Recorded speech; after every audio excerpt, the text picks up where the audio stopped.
Good evening and welcome in everyone to the Trak Racer TCR Cup Season 2 here at the MotorMotion E-Series. It's a pleasure to be back in the commentary box once again for round 4. We are at the legendary Monza, 101 years of history at this legendary 5.7 kilometer long track. 11 turns for the drivers to navigate today, over 24 laps, a mandatory hard tire as well, with some interesting weather out there. We'll be talking about that very, very soon. We do have 3 rounds left after this. Round 5 at St. Croix C, round 6 at Bathurst, and the final round on the 5th of December at Tokyo South, counterclockwise at the lovely expressway over there in Japan. Looking forward to that very much. But of course, today, Monza. It's a great place, some great racing here. Turn 1 chicane is always entertaining, as well as the Della Roggia chicane right after it. It's going to be a good night tonight. So, in the commentary box, as always, it is myself, George Cooke, and the legendary, the one and only Nick Pautasso. Nick, how are you today?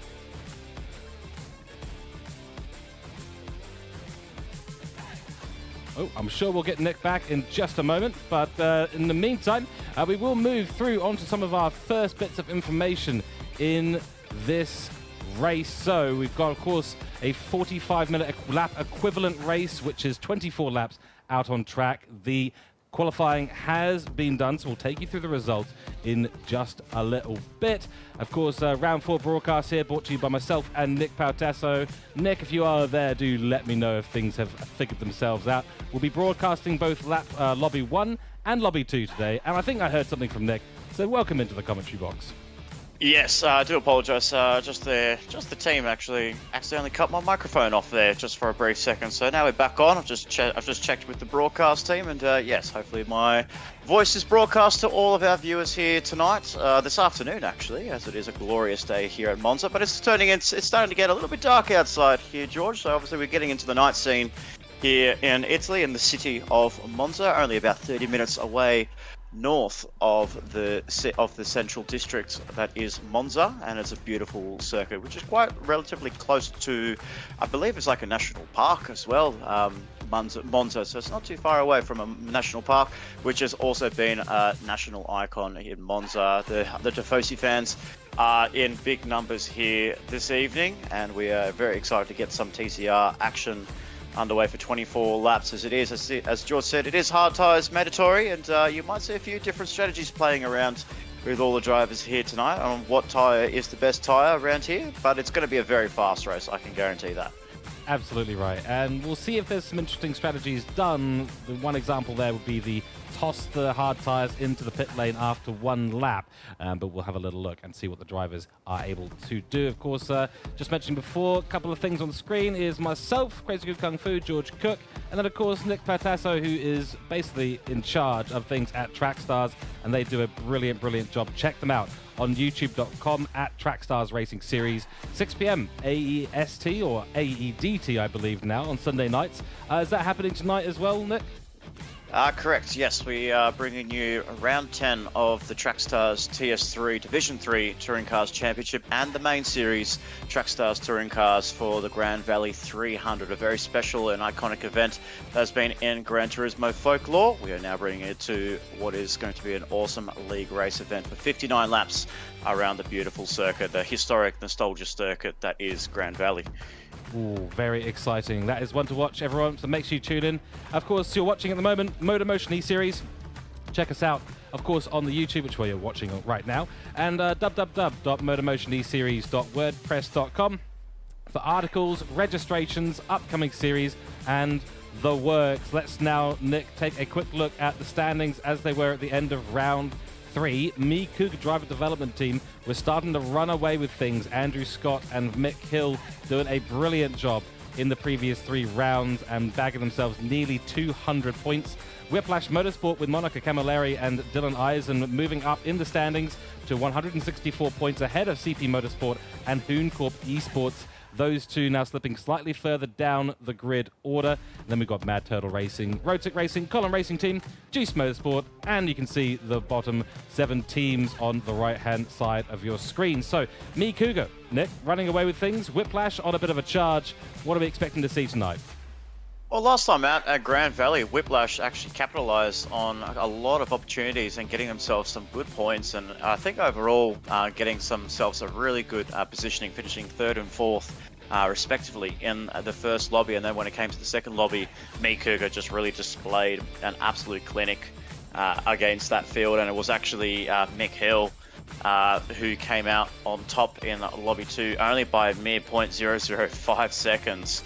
Over, I believe it was Campbell, Rain Campbell in for Hooncorp Esports. We saw at the end of the broadcast how fine those margins were, and for Mick Hill managing to get that victory was absolutely amazing for Cooke driver development. But yeah, that's propelled them to the top. They're still staying on top, but Whiplash is the team on the charge. They're gaining a few positions on CP and Hooncorp. But with CP Motorsports missing a driver in Dan Wood, they've got themselves a very good, handy substitute driver in Tyler Lansdale. As we see on the results page here, it is correct. It is actually, I don't believe it was Andrew Scott that finished out on top position, but I think we have got ourselves a little bit of an interesting strategy here. Oh, actually, I do apologise. I've missed out on a complete round here, George. I missed out on Maggiore. Yeah, that's the reason why I was thinking. Hang on, how did Cooke?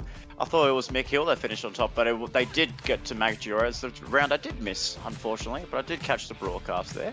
Yeah, and it was Andrew Scott finishing ahead of Foster. Foster's now coming back on the charge. In the Mad Turtle Racing Audi TT and Matthew Joynson, the first of the Suzuki Swifts inside the top 3. That's exactly right. And the round at Grand Valley, it was hard to forget that one, because round 2, I mean, that photo finish at the end, absolutely stunning racing from all the drivers. Of course, we did have Lake Maggiore just before then. We're just going to quickly leave this up on the screen while we get to the qualifying results, which are just coming into our commentary box right now. So let's, in fact, go there right now. I've just been given the okay. So going through our Lobby 1 qualification results here for round 4, we've got Mick Hill on pole ahead of his team lead in Andrew Scott. Andrew Scott has said before that the student has become the master, and so 2 Cooke driver development cars on the top of the grid today. Robert Foster there in P3 for Mad Turtle Racing has gotten himself way up the grid. Very, very good job there. And of course, Big Bruce the Shark here, Glenn Mead in P4. So 2 manufacturers or 2 teams on the top 2 grids. Cooke on P1, P2, and Mad Turtle in P3, P4. Then we've got Peter McKenzie lining up in P5 there in his Suzuki Swift, followed by Tony Griffin for the Juiced Motorsport outfit in P6. Ben Churchill is in P7 at the moment. That's a decent qualifying result for him in this lobby. And then PLE Black Friday, that's Matthew Joynson in P8, rounding out the 4th row of our grid. So we've got 2 Suzuki Swifts for Juiced Motorsport, and then 2 Suzuki Swifts on the other side of the grid as well, left and right. P9 is Tyler Lansdale, who's done a great job. P9 for him. Troy Britnell lines up in P10. Ricky Rick is in P11 at the moment, followed by Kevin Cooper, a name who has been coming up regularly here for CP Motorsports. His teammate Dan Wood is not on the grid today. So Dan Wood, who leads us away in our driver's standings, not on the grid. That's going to cost CP Motorsports some positions today. And finally, last but not least, it is Boris Blaker, who is a stand-in here for Scarborough Motorsport. Kane Patton, I should say, is not available to race today, unfortunately. So that is our grid. And Nick, I think it's time for us to head out on grid and get this show started. How about we do that? Absolutely. So 13 field, a driver lineup here in Lobby 1 for what's going to be a spectacular race here at the Temple of Speed in Autodromo Nazionale di Monza. We're about to get set. It is the Cooke boys first and second, with Mick Hill and Ando leading the way as the 5 lights are out, and we are green flag racing. The Scirocco's getting off to a brilliant start there, but right behind there, Foster got an even better launch, and he's right into that slipstream of the Scirocco of Mick Hill. Will he be able to get himself ahead of Andrew Scott as they get to Retteville for the first time here? So we look back through the congestion, all these small cars trying to get through a little bit neater compared to the bigger, wider Group 3, Group 2 specification cars. But it is Mick Hill leading the pack ahead of Robert Foster, Ando 787 in Andrew Scott in 3rd, and Glenn Mead in 4th place, with Tony Griffin 5th and PJ McKenzie in 6th place. But it's a great start here. He's got himself a good car length over Robert Foster has Mick Hill. And Andrew Scott's putting the pressure already, trying to get up towards back up into P2. Not the best launch he got in car 787, but he's right behind there. Mick Hill got a horrible exit out of De La Roggia, and Robert Foster's come back through. He's about to get onto that rear bumper of car number 3 and is still pressing on. He's charging hard. He's a man on the charge, applying the pressure on the apprentice as what is referenced in Me Cooke driver development. The apprentice versus the master, with the apprentice leading the way ahead of Robert Foster for Mad Turtle Racing, and Andrew still holds on to P3 as the back of the field still stays relatively the same. It is getting to starting to get a little bit dark here, George, but so the lights are on, the high beams are on. It's all about trying to remember those braking points when it had a very sunny qualifying session earlier on. Exactly right, and the tyres, of course, do not stay at the same temperature as you'd expect to see them in the sunny weather as well. Glenn Mead out to 4th place, so he's retained, I should say, his 4th place position there. Peter McKenzie has managed to leapfrog himself past Tony Griffin and Matthew Jointson. Oh, that is a close call there. Into Parabolica we go for the first time on lap 1, 23 laps ago after this one. A little bit of scraping of paint there going on between these cars, but that is Tony Griffin getting a good run out of Parabolica. So Juice Motorsport Suzuki behind Juice Motorsport Suzuki, side by side, like they were at the start of the grid. Yeah, exactly. Side by side with Road Racing. Road Sick Racing versus Juice Motorsport, both teammates helping their teammates ahead of them try to get the jump there, but looks like Peter McKenzie's just come through as they go to Rettifilio on lap 2 of 24. It has done, so all split between the Suzuki Swift drivers, but there's a whole congestion of cars right behind them ready to pounce on the slower Suzukis compared to what we see with the Audi TTs, VW Scirocco's, and the Peugeot RCZ, but with the Scirocco leading the way. But nice early battle so far on lap 2 of 24 with Road Sick and Juice Motorsport. There is the CP Motorsports car of Tyler Lansdale trying to make a move as well in the background. Sorry, that's Ben Churchill, I should say. He's done a pretty decent job there through the De La Roggia chicane. And I think Ben Churchill will have the inside line through the Lesmos corners, and he's run wide. The car, oh dear, Road Sick Racing having a disaster there. Ben Churchill knows that he's pushed him off track and has redressed the position immediately. Oh, that gravel trap is such trouble, Nick.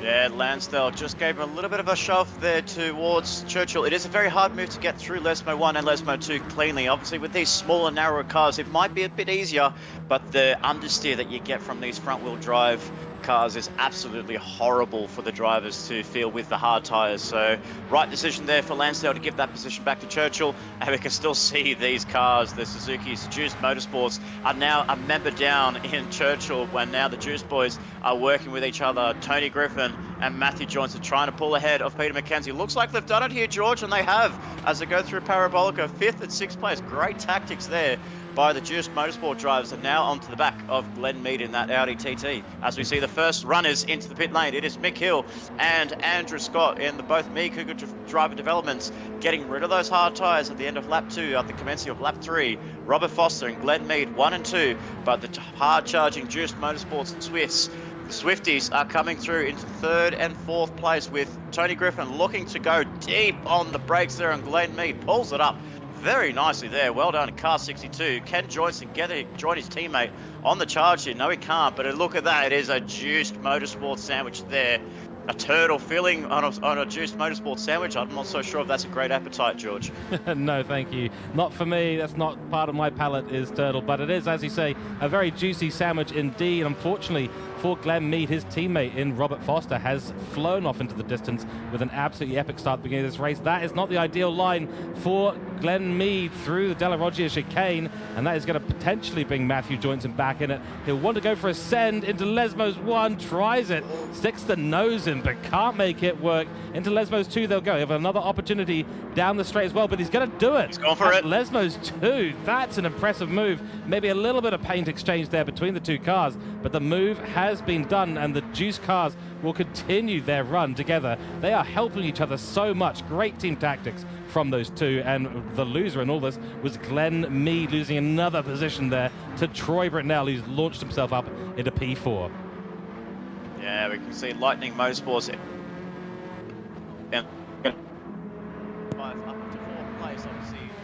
thanks to the drivers that have come ahead of them into the pit lane. But a nice start there for car 55, where those Juice Motorsport Swifties are pulling themselves through, and they are doing an absolutely fantastic job here in the opening stages here of the Monza race here for the Trak Racer TCR Cup. As we look back towards the further back of the field, we can see Benjamin Blaker in 6th place for ISA Esports, and then we can see the hard charging Ben Churchill ahead of a Renegade in Kevin Cooper. As these guys are about to come into the pit lane. No, they don't. It's always a very interesting sight to see where they try to defend each other, try to get slipstream, but you think its drivers are actually coming into the pit lane or they are taking slipstream. You just never know there with these cars. As we can see, Churchill's just got a good run on the McGann in Benjamin Blacker. Will he be able to outbrake that Renault McGann as they go through Retifilio? He does, but he's going to get his nose cut off a little bit there. Great racing by these two boys in ISA and Rosic Racing. I think the ISA McGann is a little bit out of place at the moment in these early stages, with Churchill just trying to fight his way back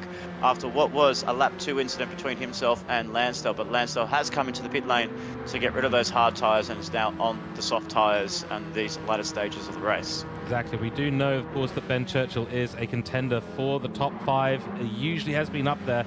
And without incident, he is usually the one to be making some moves. And now he has to make a lot of moves as he begins his recovery drive. That's a nice move up Lesmo 1. He clips right across the curb, though. That's going to be dirty tires.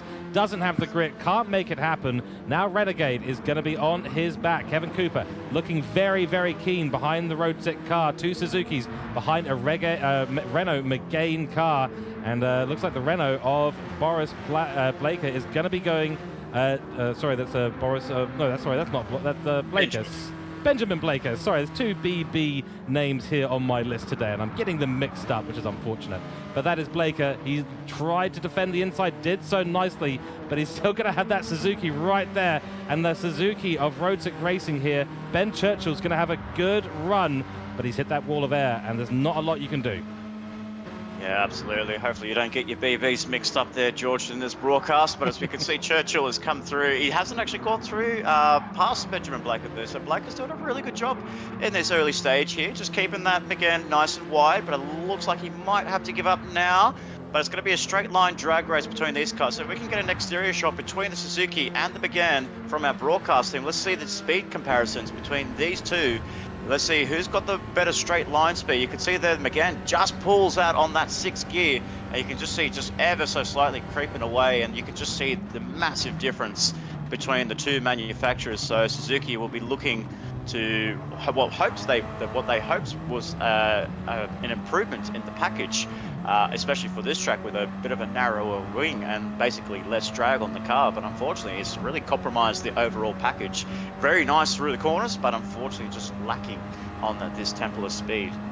Yeah, it's one of those things with Monza, for those who have watched Formula 1 or any GT3 racing around here, running as little wing as possible to enhance that top speed is absolutely crucial. You do obviously sacrifice a little bit of that grip in the corners, of which there are very, very few. So it's a real trade-off here at Monza. Often the cars will be designed and tried out for the top speed, but that's a great exit there for Ben Churchill. He's going to have him into Lesmo 2, but clips the curb again. So every time he does it, Nick, he just clips the inside curb and loses that position back. He's got a very good run out of Della Roggia and through the Lesmos. He manages to put that car in the right position, but Benjamin Blaker is not giving up. He doesn't want to give his position up, and now that's inviting Kevin Cooper back into the fight here, as he's just been sitting in the background, just watching these two battle it out here. Looks like there's very strong performance here by Benjamin Blaker. We'll have to say he's done a very good job in the early stages, but Churchill really needs to get a move on if he wants to have any sort of contention of being inside that top 5, potentially top 3, but he's losing time to the ISA Esports driver, and he's still not giving up. Here's Benjamin Blaker, outbrakes himself, does Churchill, runs it wide through Parabolica, but you find a little bit of extra grip around the outside, and he has done it. He's gone back in, he's gone into P6, but watch that McGann come through onto the straights here. We'll wait and see how much he can actually pull that pull on that Road Sick Racing, and you can see there, very evident that the Renault Megane, that package that they've got is absolutely incredible. Churchill's got nothing on offer here. It's a very hard reminder of what the Honda was like in 2015 in the Formula 1 Championship, with Fernando Alonso and Jenson Button were just calling it a GP2 engine. I think the Suzuki boys are calling it, I don't know, like a I don't know, like a 19, like the early models of the Suzuki Swift with basically no power in it at all. So they must have the engine from the early 2000s. Well, we've got a whole new group. It's a group 5 engine in there at the moment. They've got Group 4 grip. Or maybe even Group 3 grip. But they're certainly running a Group 5 engine at the moment, and this is going to be a back-and-forth battle, a real push-me-pull-you thing that's going to go on for most of the race. It is a bit of a shame for Ben Churchill, because I think, you know, for most of the track, Nick, he has definitely got the pace. I mean, we're seeing another move there, especially through the Lesmos, especially through Ascari, especially through Della Roggia in the first chicane. You can see that Road Racing Suzuki is absolutely on fire. But again, with the top speed, yeah. And there's Kevin Cooper again now going for it. So, oh dear. He's gone for it again. He is not giving up. He's obviously got his good mate in Benjamin Blake ahead of him, just providing him a little bit of slipstream for the CP Motorsports driver, but still holding on to P8. So there's a very nice battle there. Oh, and he's just cut the Ascari chicane there. That gives him a very harsh 2-second penalty. As we can see behind there, Rick has gone off on the exit of Ascari.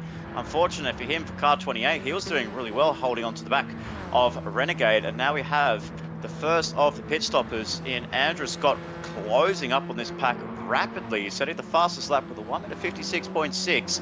And you can definitely tell with this kind of battling that these guys are putting, both Blaker, Churchill and Kevin Cooper, they've completely forgotten about the drivers that have come into the pit lane. And the first man is Andrew Scott, and setting another fastest lap there, 1:56.6. So he's the man on the charge here. Ken Churchill, he looks like in the foreground, is about to make the move on Benjamin Blacker. Can he outbrake the Renault again as they go through Retifilio? They're about to go side by side. Benjamin close the nose on the Suzuki Swift, so the Swift still can't get past him again. Oh, we thought Monaco was having nightmares with the Suzuki Swifts. I think Ben Churchill's going to have a nightmare with the Renault Megane, especially the Isa Megane. Too right. Yep. So there is now a second nightmare car out there on the track, and yeah, with Andrew Scott now chasing these two down, setting very, very fast laps. They would have been on the hard. In fact, they were on the hards at the start for about 3 laps. They decided to come in, both the Kuga Drive development cars. You can see Mick Hill in the distance, just coming through Della Roggia as well. The question is, how much is this battle going to slow down Andrew Scott? He's already got one. Can he get a second in short order? One done at the Lesmos 1 corner. Very impressive move there, and unfortunately for the ISA car, it has been overtaken, and look at the grip difference we've got there. There's no competition whatsoever. Andrew Scott goes through on Ben Churchill and moves up into P6 after an early pit stop. Yeah, no fighting at all there from Ben Churchill. Once he knew the car was coming through, as he was P3 initially, because once he saw that 787 come through, he didn't really put up a fight at all. They're actually good friends, both Churchill and Andrew Scott. They actually both run underneath the same team as through some weekly races that they compete in for Road Sig Racing. But with Andrew Scott running his own team in Kuga Drive Development, there's a little bit of rivalry going on between them and Road Sig Racing. Still good friends, but a nice little rivalry between them. So Andrew Scott, the provisional leader in 6th place, is got some clear air now, so he's got himself a good gap between himself and Glenn Mead up in 5th place. 2nd place driver, I believe, was Mick Hill. He's right a little bit further down the order there in position 9. And Peter McKenzie is another driver that's come into the pit lane running in position 10. So it's all about these drivers up ahead here. You have to look at the drivers up ahead. Robert Foster, Matthew Johnson, Tony Griffin, where would they all end up? What are their lap times running? Because Andrew Scott's 1:56.6. We'll need to have a look to see what Robert Foster's lap times are looking like, because obviously there could be a difference between tyre compounds within all the other drivers. As we see, Kevin Cooper has come into the pit lane. That's why he's well down the order there. So 13 drivers.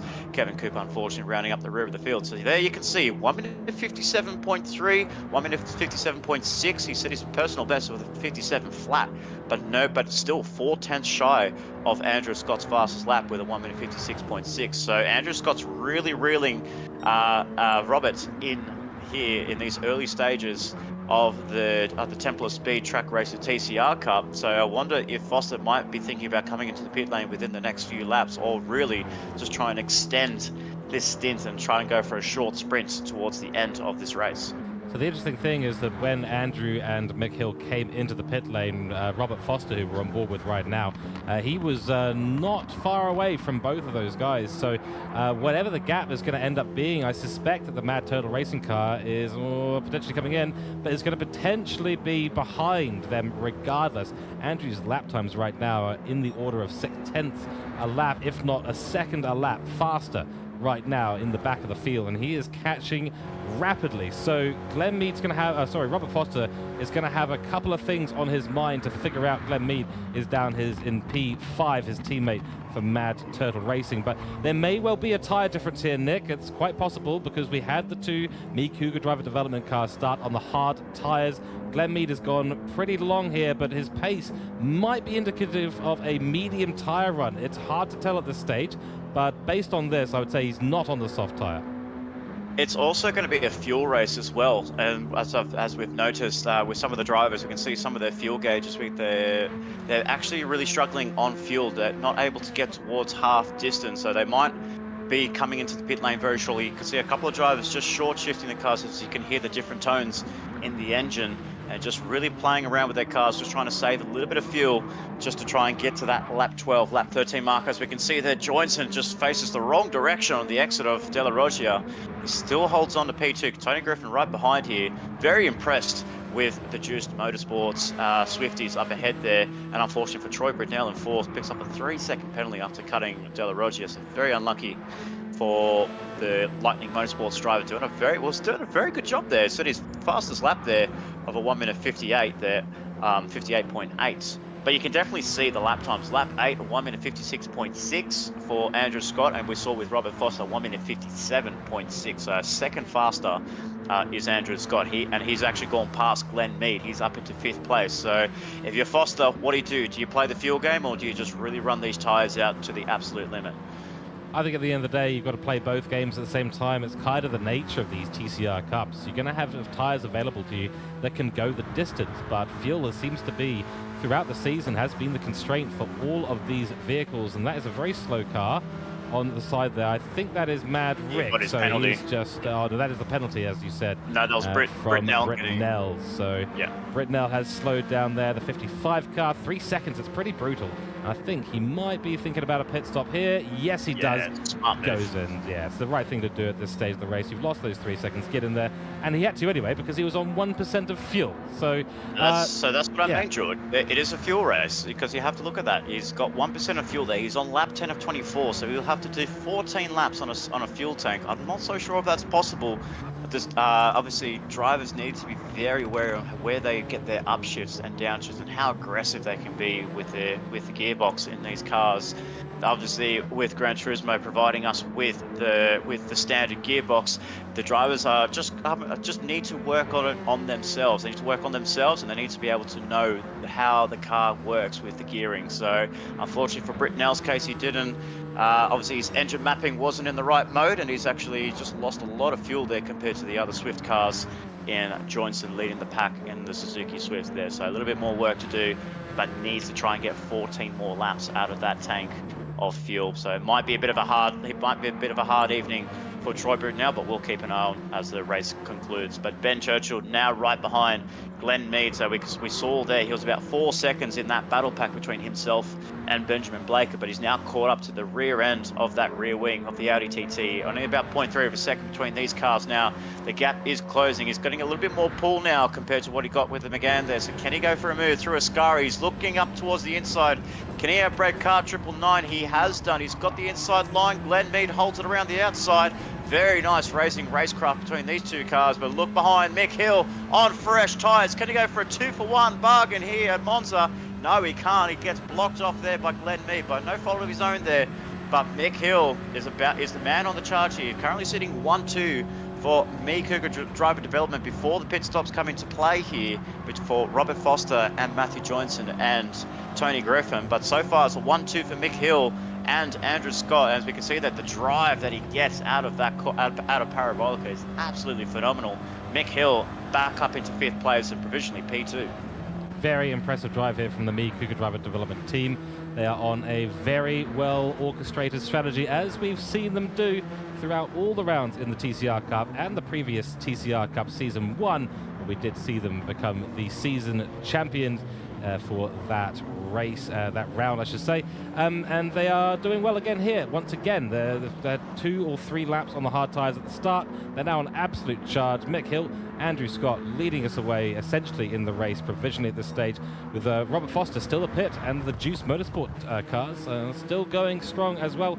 So as you've been saying there about the fuel race, it's going to be a little bit tricky for the likes of those who've either had to pit at an odd place, served penalties, or have used a lot more fuel early on. A fuel save here could be a good idea, but the question is how much, and how much lap time do you sacrifice throughout a stint? You're definitely going to have to pit at least once, whether that's to get on the mandatory hard tyre or to get off the mandatory hard tyre. Well, the transit we're here at Monza is actually not too bad. I believe it's about 17, 18 seconds for a tyre change. So I think for Robert Foster's case, he's looking to go for the one stop, because I think potentially he's thinking that those Kuga Scirocco's are going for that 2-stop strategy. Absolutely. But he thinks that he might be able to pull it off with a one-stop strategy. Obviously, the lap times comparisons between the 2-stop and the one-stop is very similar, but I think when it comes to Kuga strategies, they always throw a bit of a curveball amongst the rest of the field. They're just trying to make them think otherwise and question themselves on how they actually do it. It's absolutely incredible. And I also got word from Lightning Motorsport in the car 55, Troy Britnell. They actually underfueled the car in that last stint there in coming into the pit lane. So Troy Britnell will definitely have to come back into the pit lane towards the end of the race, potentially for another splash and dash for car 55. So his day goes from bad to worse for 55, picking up that 3-second penalty and not having very good fuel conservation, and now underfueled the car. Yeah, exactly right. So the interesting thing that's going to be happening in the next couple of laps is with Andrew Scott now catching up to the back of Tony Griffin and Matthew Joinson. The two Juice Motorsports cars have been working together fantastically well, likely to be on a one-stop strategy here compared to the Kuga driver developers, which will be looking to do potentially a 2-stop strategy here. Now, Nick, if these two Juice Motorsports cars continue to work well together, they could potentially hold up Ando here, even if it's for a few corners. That could really help them out in the long run of this race. Absolutely. Oh, as you say that, Griffin just clops the inside of Lesmo one there. A little bit of guard railing there, unfortunately, for car 62. No damage done to the 62 Juice Motorsport Swift. But yeah, like you said, he can definitely hold up Andrew Scott. Andrew Scott's obviously running through his soft tyres just a little bit more, just try to close up on these guys, but the guys ahead of him in Joinson and Griffin, we're not so sure what tyres are on. Obviously, telemetry will come through very shortly, to be hopefully soon enough to be able to let us know what tyres everyone else is on, at least the top 3, because it'd be very interesting to see who is on what compound. But yeah, you can say the Juice boys are working absolutely phenomenal. They haven't really lost too much time with them. I think they're definitely playing that slipstream effect, that little slipstream game where the car ahead is pulling the car behind, and it's all about them just trying to work with each other and just not lose time to the rest of the field there. So we can now see Robert Foster has come in on lap 12 or 24, whatever the Swift boys do. Do they come into the pit lane? Yes, they do. So both Swifties are in the pit lane. That will give Andrew Scott the undercut strategy. Pitting on at the end of lap 2 has now gone into P1 here at the Temple of Speed at Autodrome Nazionale di Monza. We are halfway through the race here. We can see there Robert Foster has come out of the pit lane. What he has actually done here, he's actually gone onto the hard tyres. So a little splash of fuel and put on the hard compounds. He's going to get rid of those hard tyres, and he's going to go for an all-out sprint to try and close the gap between himself and Andrew Scott here. So Foster in P2, Mick Hill he's actually lost time on that, I will say. He was actually leading the race in the early stages, but he's now down into P3 here, George. So he's lost time, not only to his teammate, but he's actually lost the position to Robert Foster. Exactly right. Down in P4, Tyler Lansdale got Peter McKenzie in tow at the moment. And these two, I believe, have also made their pit stop. I don't think Tyler Lansdale has made his pit stop just yet, so we will keep an eye on that. And I am hearing now from the broadcast team that we are going to have some telemetry come up on screen for the top runners in this race. So let's bring that up now and have a little look. So here we go. No surprise here, Nick. Andrew Scott, soft tyres. We've got hard tyres here for Robert Foster, so as you called just a moment ago, and softs again for Mick Hill. So what do we think of that? We've got Andrew Scott, who'll be pitting very, very soon as he's running very low on fuel now. And then we've got, of course, Robert Foster, who'll be pitting as well. He hasn't lost as much time as I thought, and he will be in the pits for probably about the same amount of time as Andrew Scott and Mick Hill. Yeah, absolutely, and I think Andrew Scott's definitely played the strategy well because they're both running on the same fuel numbers. Andrew Scott's probably just got a little bit more fuel compared to Robert Foster, just that little bit of, probably that litre extra. We'll have to wait and see once we see those official numbers when they come into the pit lane, but definitely me and Cooke played a worldly of a strategy to get themselves the jump over Robert Foster in P2 for car 787, but unfortunately the biggest loser out of all of that is Mick Hill, leading the race and getting the car on pole position down in 3rd place. And as we go, there we go, drivers in the pit lane. Andrew Scott 2 litres of fuel, Robert Foster no litres of fuel at all, and Mick Hill 3 litres. So the beneficiary is Mick Hill by 1 litre, but it's not going to be enough to jump Robert Foster, as we see all the cars behind now entering the pit lane. So this is the key crucial lap here at end of lap 13, commencing of lap 14. Drivers coming into the pit lane, draining that fuel tank and going for an all-out sprint on soft tyres to the end of this race. Too right. This is going to be very interesting. Everyone is going to be coming into the pits except for the likes of Kevin Cooper, who's still got about 40% or so of his fuel left in the tank. Troy Britnell's got a bunch of fuel in his tank, over 50%.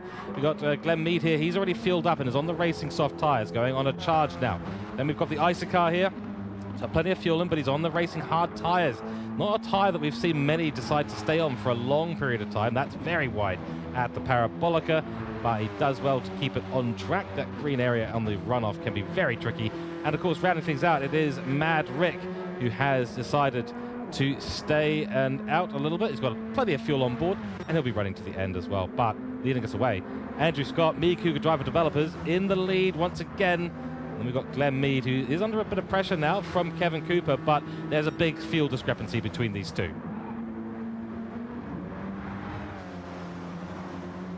And we will keep an eye on those fuel levels, potentially being able to bring up the broadcast telemetry once again later in this race. Kevin Cooper now on the back of Robert Foster. We'll keep an eye on this 575 car. CP Motorsports doing very, very nicely at the moment, but I'm a bit worried about his fuel levels.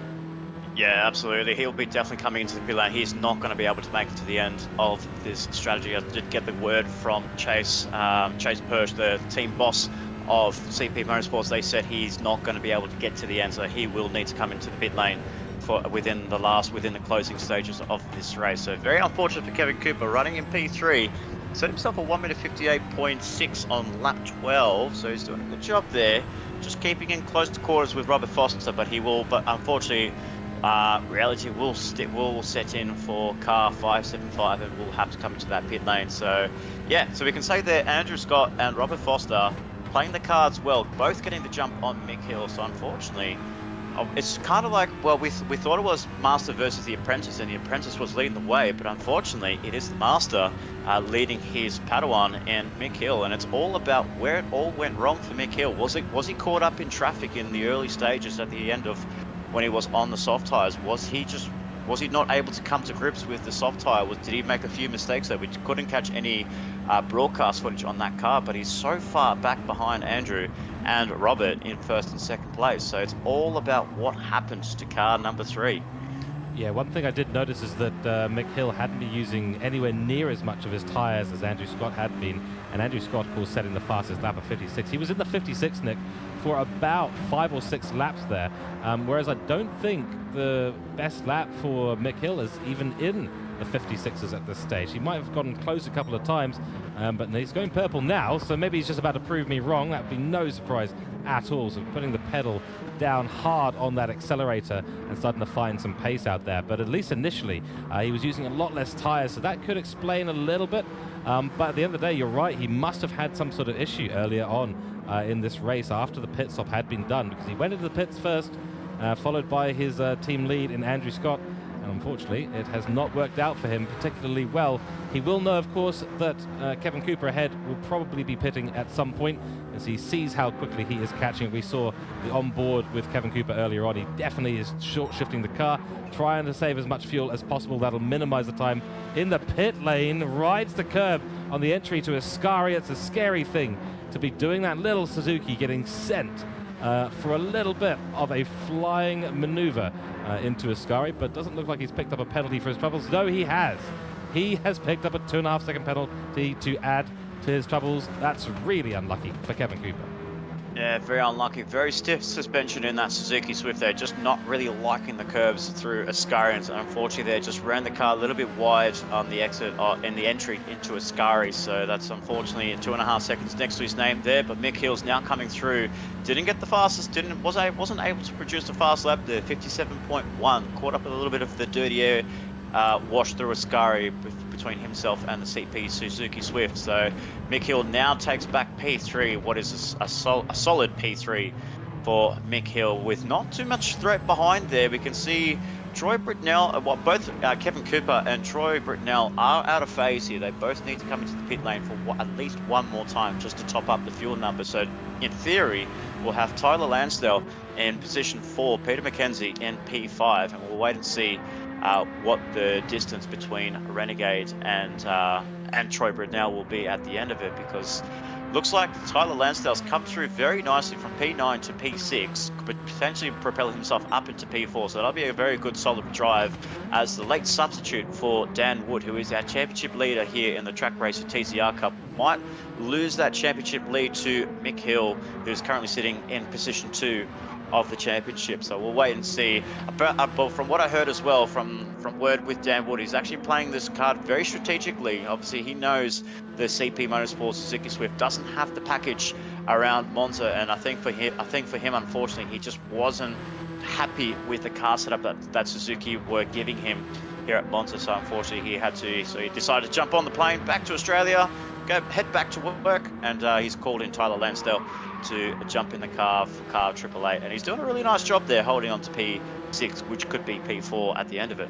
Exactly right, and it is a beautiful time of night here at Monza. The sun is starting to either set or rise, I'm not even sure which. It is absolutely beautiful, but lots of beautiful colours coming across the circuit towards the end of this race. We are on lap 16. Lap 17 will have just been started as well by Andrew Scott, so that means that there are about 7 laps remaining in this race. We're heading to the end of this session. Things have been pretty exciting so far. The strategy has been all over the place, and that's what we love here in the TCR Cup. There are so many ways of skinning these strategies, and that is brilliant. Kevin Cooper now in the pits with 8% of his fuel on board. Another note here, of course, is Glenn Mead, who's under a lot of pressure at the moment from Peter McKenzie in behind, who doesn't seem to be too keen to overtake at this stage, Nick. But nonetheless, Glenn Mead has been having a bit of a troubled time. He was in P4 earlier on in this race. He just got a little bit of a bump draft there for Peter McKenzie. So 2 good mates in Glenn Mead and Peter McKenzie, both healthy rivalries between Mad Turtle Racing and Roadstick Racing, helping each other out along this Temple of Speed here. But he's actually gave him a little bit of a bump draft there, so they might be working together to try and close the gap to Tyler Lansdale in 5th place. But I will say, going back to your earlier point there with the sun setting, you can see, I think the one thing that Polyphony Digital and Gran Turismo 7 have done here has actually been the dynamic weather and the time progressions throughout the day. It's absolutely stunning here at the Temple of Speed. Here we can, I can look outside my commentary box. It's just absolute glorious sights. No threats of rain. It's just a beautiful day here in Italy, and we've ordered ourselves a couple of pizzas, just going to be delivered to us before the end after the end of this race here. So we'll be munching that up away before Lobby 2 gets underway in potentially 15-20 minutes time. So yeah, we're very excited for that, and we can't wait to see what the conclusion is to the end of this race with Andrew Scott, Robert Foster and Mick Hill 1, 2 and 3, with Brits Lightning in 4th place, who's looking to come into the pit lane. Unfortunately, the car being under-fueled in that last stop, so he'll be well down the order. What does Peter McKenzie do? He gives Glenn Mead another touch up there. Working together both Mad Turtle and Roadstick Racing. We never know with these guys. They are very heated rivals in both Mad Turtle Racing and Roadstick Racing in the Trailblazer Esports community, running on Tuesday, Thursday, Friday nights between these two heavyweights. And we never know what's going to happen, whether they're going to work together or whether they're just going to just ditch each other and just stab each other in the back. You just never know with these guys. But Glenn Mead Doing a very good job there. And I'll tell you what, it's actually helping them a little bit. They can see Tyler Lansdale right ahead of them. He's just gone past Troy Britnell in the 55 Brits Lightning Suzuki Swift. It's actually working a little bit. So Glenn Mead and Peter McKenzie doing wonders for this race on lap 18 of 24. That's right. That little touch into Parabolica was nearly just a little bit late.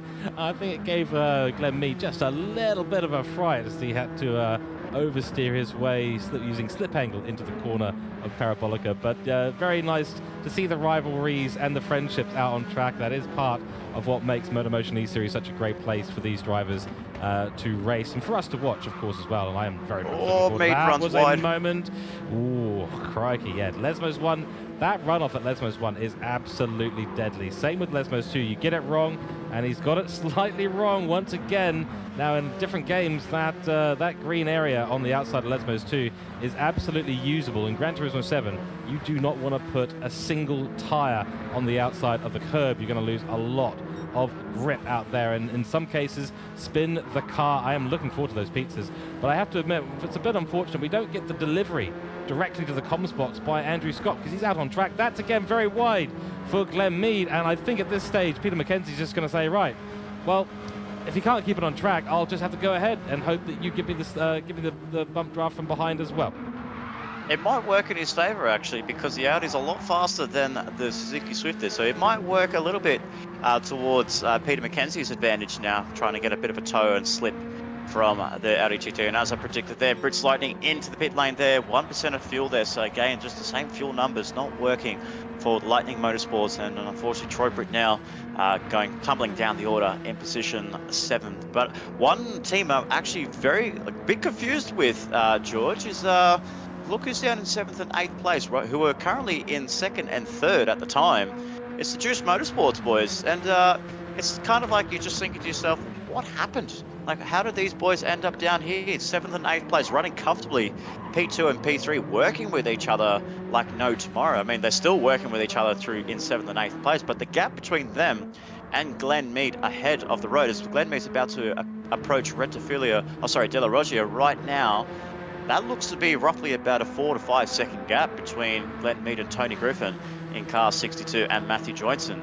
And it's just not, something's happened. So something has not worked for these Juice Motorsports boys. Whereas in the pit lane, maybe getting held up on pit exit, maybe a bit of congestion in the pit lane when everyone came into the pit lane. I'm not so sure why they are so down the order in 7th place. It's very bizarre. I mean, they are both running in the 58s, and we've seen most of the cars on track running in the 57s. So either they're going for some sort of fuel saver strategy, or they've just been saying, look, let's chug along at a sort of mediocre pace. I mean, I'm not going to say that it's slow. They're obviously doing something on track to make sure that they're able to either stick together or play the strategy out that they had planned before. But doing 58s all the way through this, you know, if you do that for 24 laps, that's potentially 24 seconds you're losing out to the cars ahead who are pushing and doing 57. So that could be part of it. This penalty for Tony Griffin is going to be served. Not going to help them out either. Nice to see them running on track together, but it doesn't look like it's really helped them out in the long run of this battle. No, it hasn't. And it's only that half second. Didn't really cost much of Tony Griffin there, so he hasn't lost the slipstream from Matthew Joynson there. So they're still going to be working together. They're going to try their absolute best to close up to the back of Glenn Mead there. But we can see that he's already halfway through the pitch straight, and we saw the Juice boys are just commencing their cars, commencing lap 20 of 24 there, so a long way to try and close the gap. 5 laps to go. I'm not so sure if it's viable or if it's anywhere near possible for the Juice Motorsports to close up to 6 players there. You can see there they're not even in the same picture shot through Rezzafilio turns 1, 2, and very unfortunate there for Juice Motorsports. So they have to probably go back to the drawing board and just figure out what went wrong in the strategy there.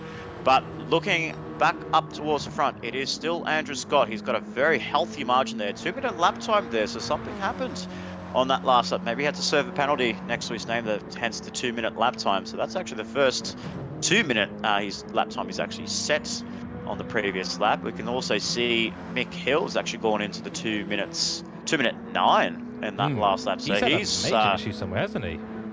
Yeah, so he had a major issue, and look who's lurking behind there is Tyler Lansdale in 4th place. So he had a healthy gap over the CP Suzuki Swift, but he's dropped well down there, so that's absolutely horrible. He's now 2.6 slower on this current lap than his personal best. So something is going on with the Cooke boys here in the Volkswagen Scirocco's here. They're losing pace in towards the latter half of this race, and we're only about 4 laps to go till the end of this one. It's not all resolved. Doesn't look like it's going to be resolved for P3 because Tyler Lansdale and CP Motorsports, they're coming. They sure are. I'm just looking at the front of that car for Mick Hill. There's a little bit of damage on there. I wonder if he's just binned it at a corner somewhere in this race. And he's coming into the pits. Nick, yeah, so he's had a bigger issue.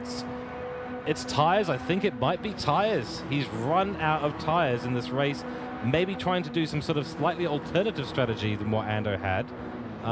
But that 209 is incredibly indicative of some problem. And the previous lap, this was a 210 as well. So 2 laps in a row, he's lost so much time. And this pit stop is not going to help him as well. A little bit of fuel on board, maybe just a slight splash, but change of tires was the important thing there for him. And I'm being told from the broadcast studio, we are going to be getting more telemetry on track. So Nick, take us through this. Let's see who's on what strategy at the end of this race. So everyone looks to be potentially running on the soft tyres there, but we did see before the telemetry was brought up, we saw in the pit stop picture there, they were actually fixing damage. So you called it a little bit earlier there, George. It was damage on the Cooke car number 3. So unfortunate there for Mick Hill. Was looking so well, but unfortunate from pole position and leading the first 2 laps down in 8th place. So a race to forget, unfortunately, for Mick Hill, who needed to capitalise in this championship with the championship leader in Dan Wood not being here tonight. And I feel like with the way it's going, if Mick Hill finishes in 8th place, yes, he will gain on Dan Wood, but he might not gain that much compared to Dan Wood. So we'll wait and see once we finish our broadcast here in Monza. But yeah, everyone is running on those soft tyres now, so Mick Hill's going to just be punching out those fast laps, try and pass as many cars as he can up towards the pecking order there. As we look up towards the head there, Glenn Mees actually dropped down to P7, so something's happened on his end. He's sort of, what, 2 minute lap on the last one. He's lost 11 seconds on that last one, so maybe an off for the Mad Turtle driver. Has he got some damage on his car? He doesn't have damage on his car, so big mistakes coming from Mad Turtle Racing. So that's 2 cars making mistakes late in this race, George, and it just shows, even though it's a very fast track, the Temple of Speed, which is also regarded as the Temple of Speed here at Monza, mistakes can be made here, and so far it's cost 2 drivers in Glenn Mead and Mick Hill, as Mick Hill looks to get himself a nice little sweep, a little slingshot effect on the retrofit on the Parabolica corner, and it's just pulling alongside Glenn Mead, and it's gone ahead of him in that Volkswagen Scirocco here, but very costly mistakes by 2 drivers. Yeah, exactly right. And now, of course, Mick Hill will have the ability to push really hard in the last 3 laps of this race. He might even be able to take that fastest lap away from his team lead and Andrew Scott, who's still holding a 56.370. We have had a message in chat as well from Dan Wood. He's here saying hello there. Welcome in to everyone, of course, in chat. Lovely to have you in here. Has been a good race so far. And your replacement in Tyler Lansdale has been doing very, very well. He's now up into P3 in this race due to the pit stop just done by Mick Hill. So Mick Hill, he's not going to get a podium position today. Probably won't get a P5 today, Nick, but he is definitely on point to get a fastest lap here if he can pull out something very, very quick.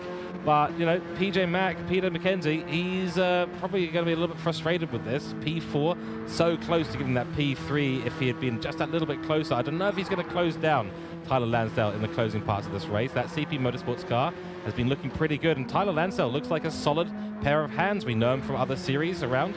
He's always been consistent, and of course you know him well from Track Stars Racing, so an excellent replacement being brought in here for Dan Wood, and he's done well. He really has. Yeah, absolutely, Sweaty. So we still have some really good consistent laps there with a 1:58 flat for 2 laps there. But we did see Peter McKenzie was setting some personal bests with a 1:57 on the previous lap. So McKenzie looks to be closing up just that little bit on Tyler Lansdale. So we can see Lansdale's come through with a 1:57.8. Let's see what McKenzie does.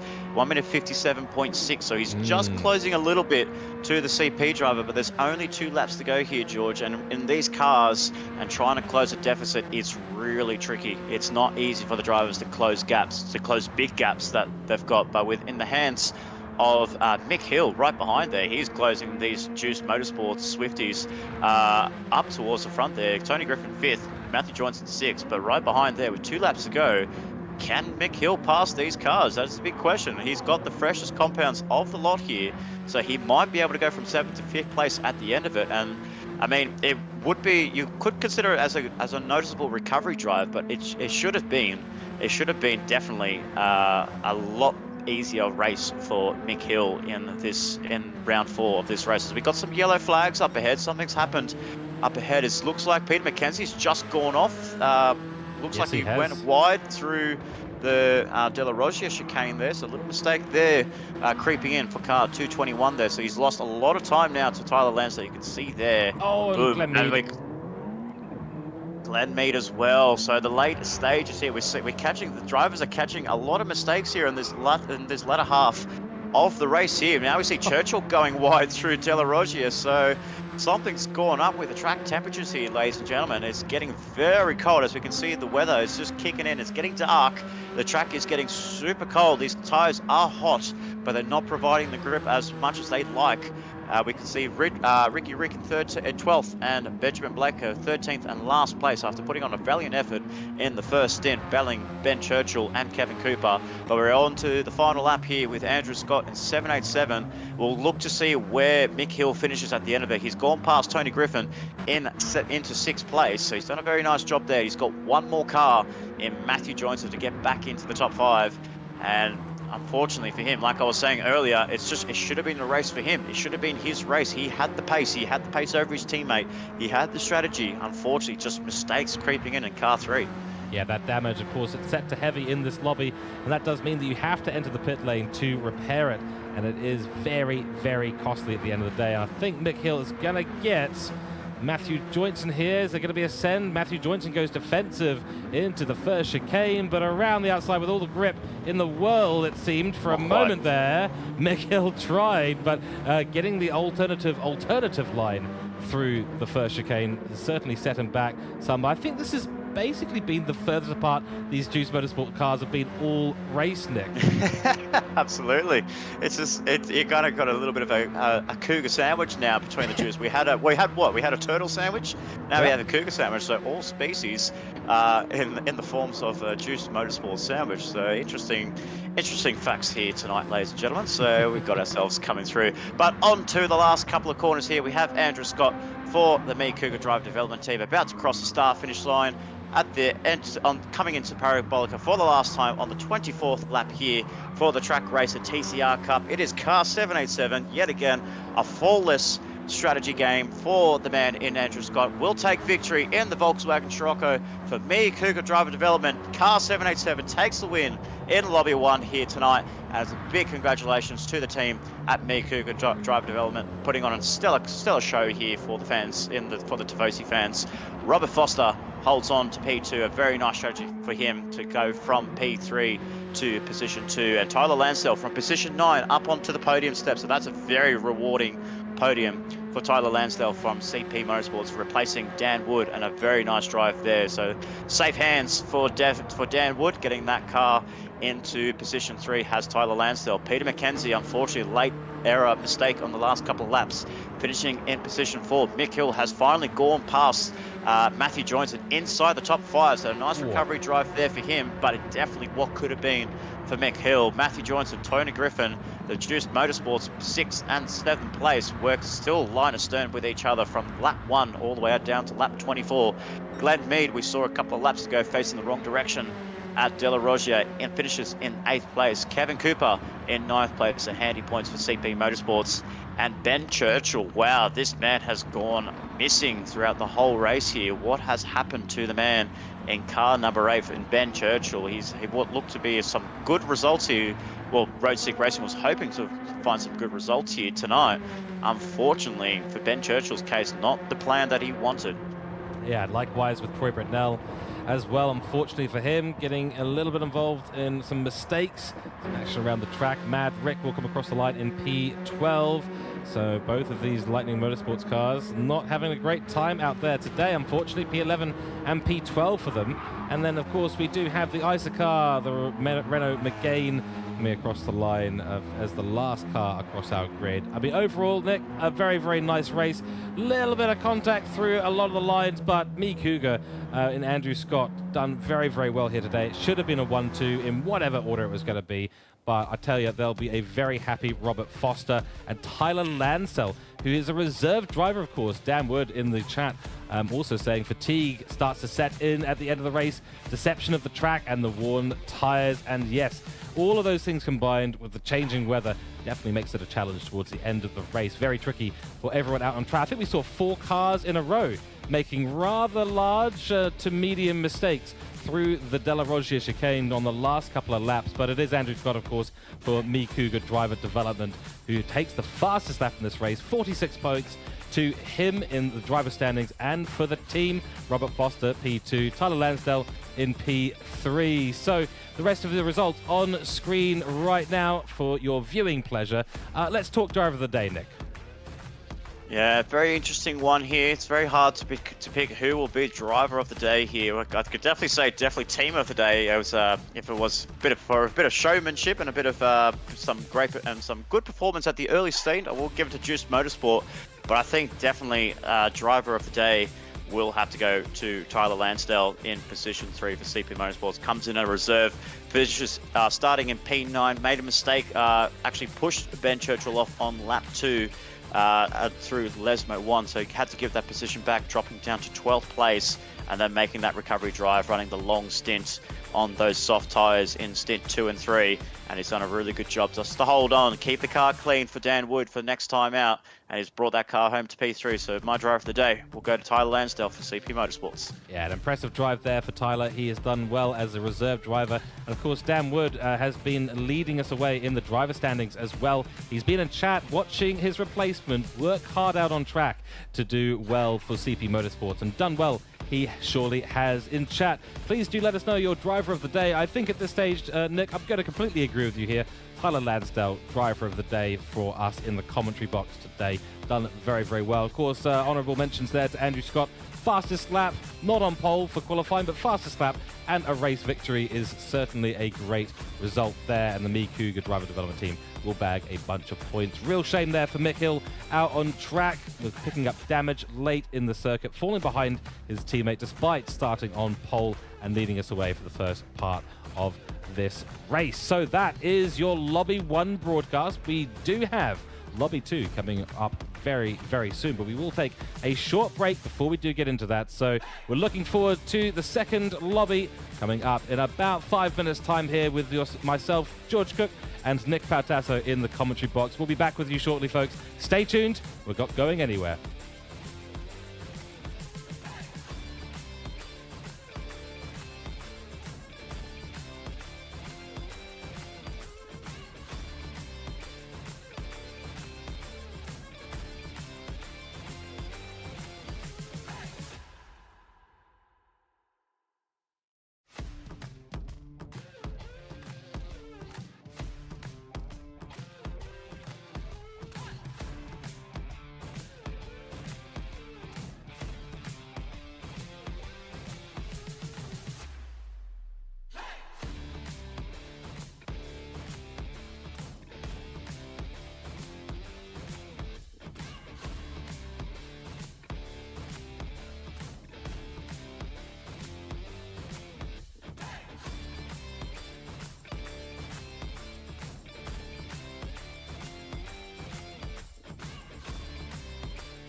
Okay, welcome back, ladies and gentlemen, after our very short break there. We're back, of course, for the Trak Racer TCR Cup Season 2 for MotorMotion E-Series, and we're going to be watching Lobby 2, which has been happening as we speak. Qualifying has been going. We're getting the results flowing into our timing screens now. We'll go shortly to look at some of the results of that. But before we do that, great Lobby 1, excellent racing from all the chaps there. Well done to all the drivers for that. And having a look now at the previous results at round 3 at Lago Maggiore West a couple of weeks ago, it was Dan Wood who was going to be in the first lobbies. So the drivers, of course, get switched over. Their teams get switched between the lobbies during the entire season, with 2 teams being switched for the last round of this season. Speaking of which, after this, we've got 3 rounds remaining. We'll talk a little bit more about that during the end of the broadcast. But it was Dan Wood and Monica Camilleri and Dylan Eisen taking away the top 3 positions previously at Lago Maggiore. It was a fantastic race to watch. I love this new format, Nick. And I'm sure we'll have Nick back momentarily. There is occasionally some issues with the plugs here in the commentary boxes today. I can tell you they're not New Zealand ones, so we haven't brought all the faulty New Zealand equipment out here just yet. But we will see. He'll be back, I'm sure, in just a moment. He's actually dived out of the pit lane, out of the commentary box for a second, so he'll be back in shortly, I am absolutely sure. Nonetheless, we're going to take a look now at our grid lobby and see what the qualifying results are today for Lobby 2. It is Dylan Eisen for Whiplash Motorsport who leads us away, followed by Shane Attard in P2. Very good result there from him. Scott Taylor brings up P3, a nice result there. He'll be leading us away for the second row of the grid, followed by Mitch Collin. So often we've seen a couple of drivers on track fighting it out together. We're going to see that again today. Scott Taylor, of course, for Gridline Racing. So he's done very well to put himself into P3 on the grid. Looking further down, it is Jeremy Crow there, and he has done well to put himself up into P5. And then an unusual result here for Monica Camilleri. She's got herself into P6 on the grid. So for Whiplash Motorsport as the leader, that's not an ideal result there for her today, with a great result in P2 at Lago Maggiore. Followed by Steve Smith, of course, and he'll be rounding out the 4th row of the grid with De Oliveira as well. So some interesting results here. Mix up of the grid. We got Robbo Robinson in P9 on the grid, followed by Hasseldine, and in P10. Done pretty well there. P10's nothing to scoff at the end of the day. For Hasselone Motorsport, he'll be looking to make up a few places at the start of the grid. Jeff Bruin returns to us as well, back on track here for Gridline Racing in P11, followed by Pacheco in P12. That's a decent result, but again, he'll have to find his way back up the grid today. Looking further down the grid, we've got S. Wyatt there, and he'll be replacing a driver in the Hasseldine Motorsports camp, and that is going to be Naki Nax, who steps away today. So P13 there for Wyatt. Williamson in P14, and oh, that's a name that I recognize here. And that might explain why Nick is not in the commentary box right now. He's actually been out on qualifying. I thought he was on a bathroom break. He didn't come back. His microphone wasn't quite working. I was trying to test that just before. But there he is, Nick Pautasso, rounding out P15 on the grid. So very interesting little set of results there. And I'm going to have to do a little bit of switching around in the commentary box while I sort a couple of things out here to do this solo, because we're going to have Nick Pautasso on the grid starting in P15. Very interesting. I'll have to talk to him about that afterwards. He needs to give me a bit more of a heads up about that next time. But of course, welcome back into everyone in chat. We're just going to run through the qualifying results once again as we get a few things sorted out in the background. And Nick, good luck to you on the grid there. That's going to be very interesting. He's I'm being told now he's joined the Rusty Nuts team. So that is going to be where he starts. He'll be in P15 for Rusty Nuts Racing. And they're going to be having a good and interesting race here today. So as I said before, it's the CP Motorsport camp that has gotten switched out into the Lobby 1. They were in Lobby 2 last week. And as soon as we get on board, I'm just having a couple of technical issues here in the grid as well with the space on the broadcasting engine. So we'll just have to quickly sort that out and give me just a moment for grass on the grid. But they're not going to be going anywhere just yet. once I get this all sorted out, we will be getting going momentarily. But do let us know, of course, how you're enjoying things in the grid, folks. Hopefully you've been enjoying the racing that has been going on so far, and Lobby 2 will be getting started momentarily as soon as I sort out this little issue that has been plaguing the commentary box recently. I'll give the guys the go-ahead on track in just a moment as well. As we saw there, so Wyatt, who's coming in and replacing Naki Nax in the grid for Hasselblad Motorsport, he'll have a little bit of a job to do today. Naki Nax has been very, very good in that Renault Megane, and he'll be getting going soon. Nicholas in chat saying there's a wild potato on track. He's stolen the keys from Craig Harcourt's in the 269 car. So that's what's happened. Very, very interesting mix-up of how this is going to go. So good luck to my fellow commentator in the grid. I hope he does well today, because that's quite an interesting change that he's going to have to do, switching from commentary box all the way over to the car. Good luck to him today. We'll see how he goes. So we're about to go live onto the grid and get things started. Let's see how we go for the beginning of this race. And here we go. The start is going out. The lights are now out. So another couple of issues with our commentary box, sadly, today. But it is Dylan Eisen leads us away for Whiplash Motorsport, followed by Shane Attard, who's got a good start as well. GLR Scotty's going to be on the outside of the first quarter. And that's a very, very wide car there in the background. That's interesting line here. And looks like Shane Attard might have gotten around Dylan Eisen. Yes, he's done that very, very well. Scott is now under a lot of pressure from Jeremy Crow too. Jeremy Crow has been an incredible competitor in these races recently. In the background, a lot of action going on. Jeff Bruins had a great start. Monica Camilleri stays P6. Mitch Collin in P5. But it is Sir Dids and Shane Attard that leads us away for Scarborough Motorsport, overtaking Dylan Eisen early on through the chicane. Got a great run off the line and was able to put it on the inside and run around the outside of the second part of the chicane. And that is Jeremy Crow trying to make a move on Scotty. But Scotty, for GLR, is a brilliant racer, and we know how well he does defensively as well. Mitch Collin in the back there for Boosted Racing Team. He's off to a great start, holding off now from Super VT. It's Monica Camilleri in the background. Down the straight we go towards Ascari for the first time in this race. And Monica Camilleri will be looking to find a lot of pace here today. Of course, we've seen before that Scirocco can be an absolute weapon in the right hands, and those right hands are going to be Dylan Eisen and Monica Camilleri. She's already putting a bunch of pressure on the back of Mitch Collin, doing a great job looking down the grid. Got Jeff Bruin, then we've got blue here, and that is Steve Smith doing well for Black Rose Racing. And there is Spud. There's Nick Pautasso, my fellow commentator, who's jumped out of the box, now trying to make a move here on Dr. Wolf.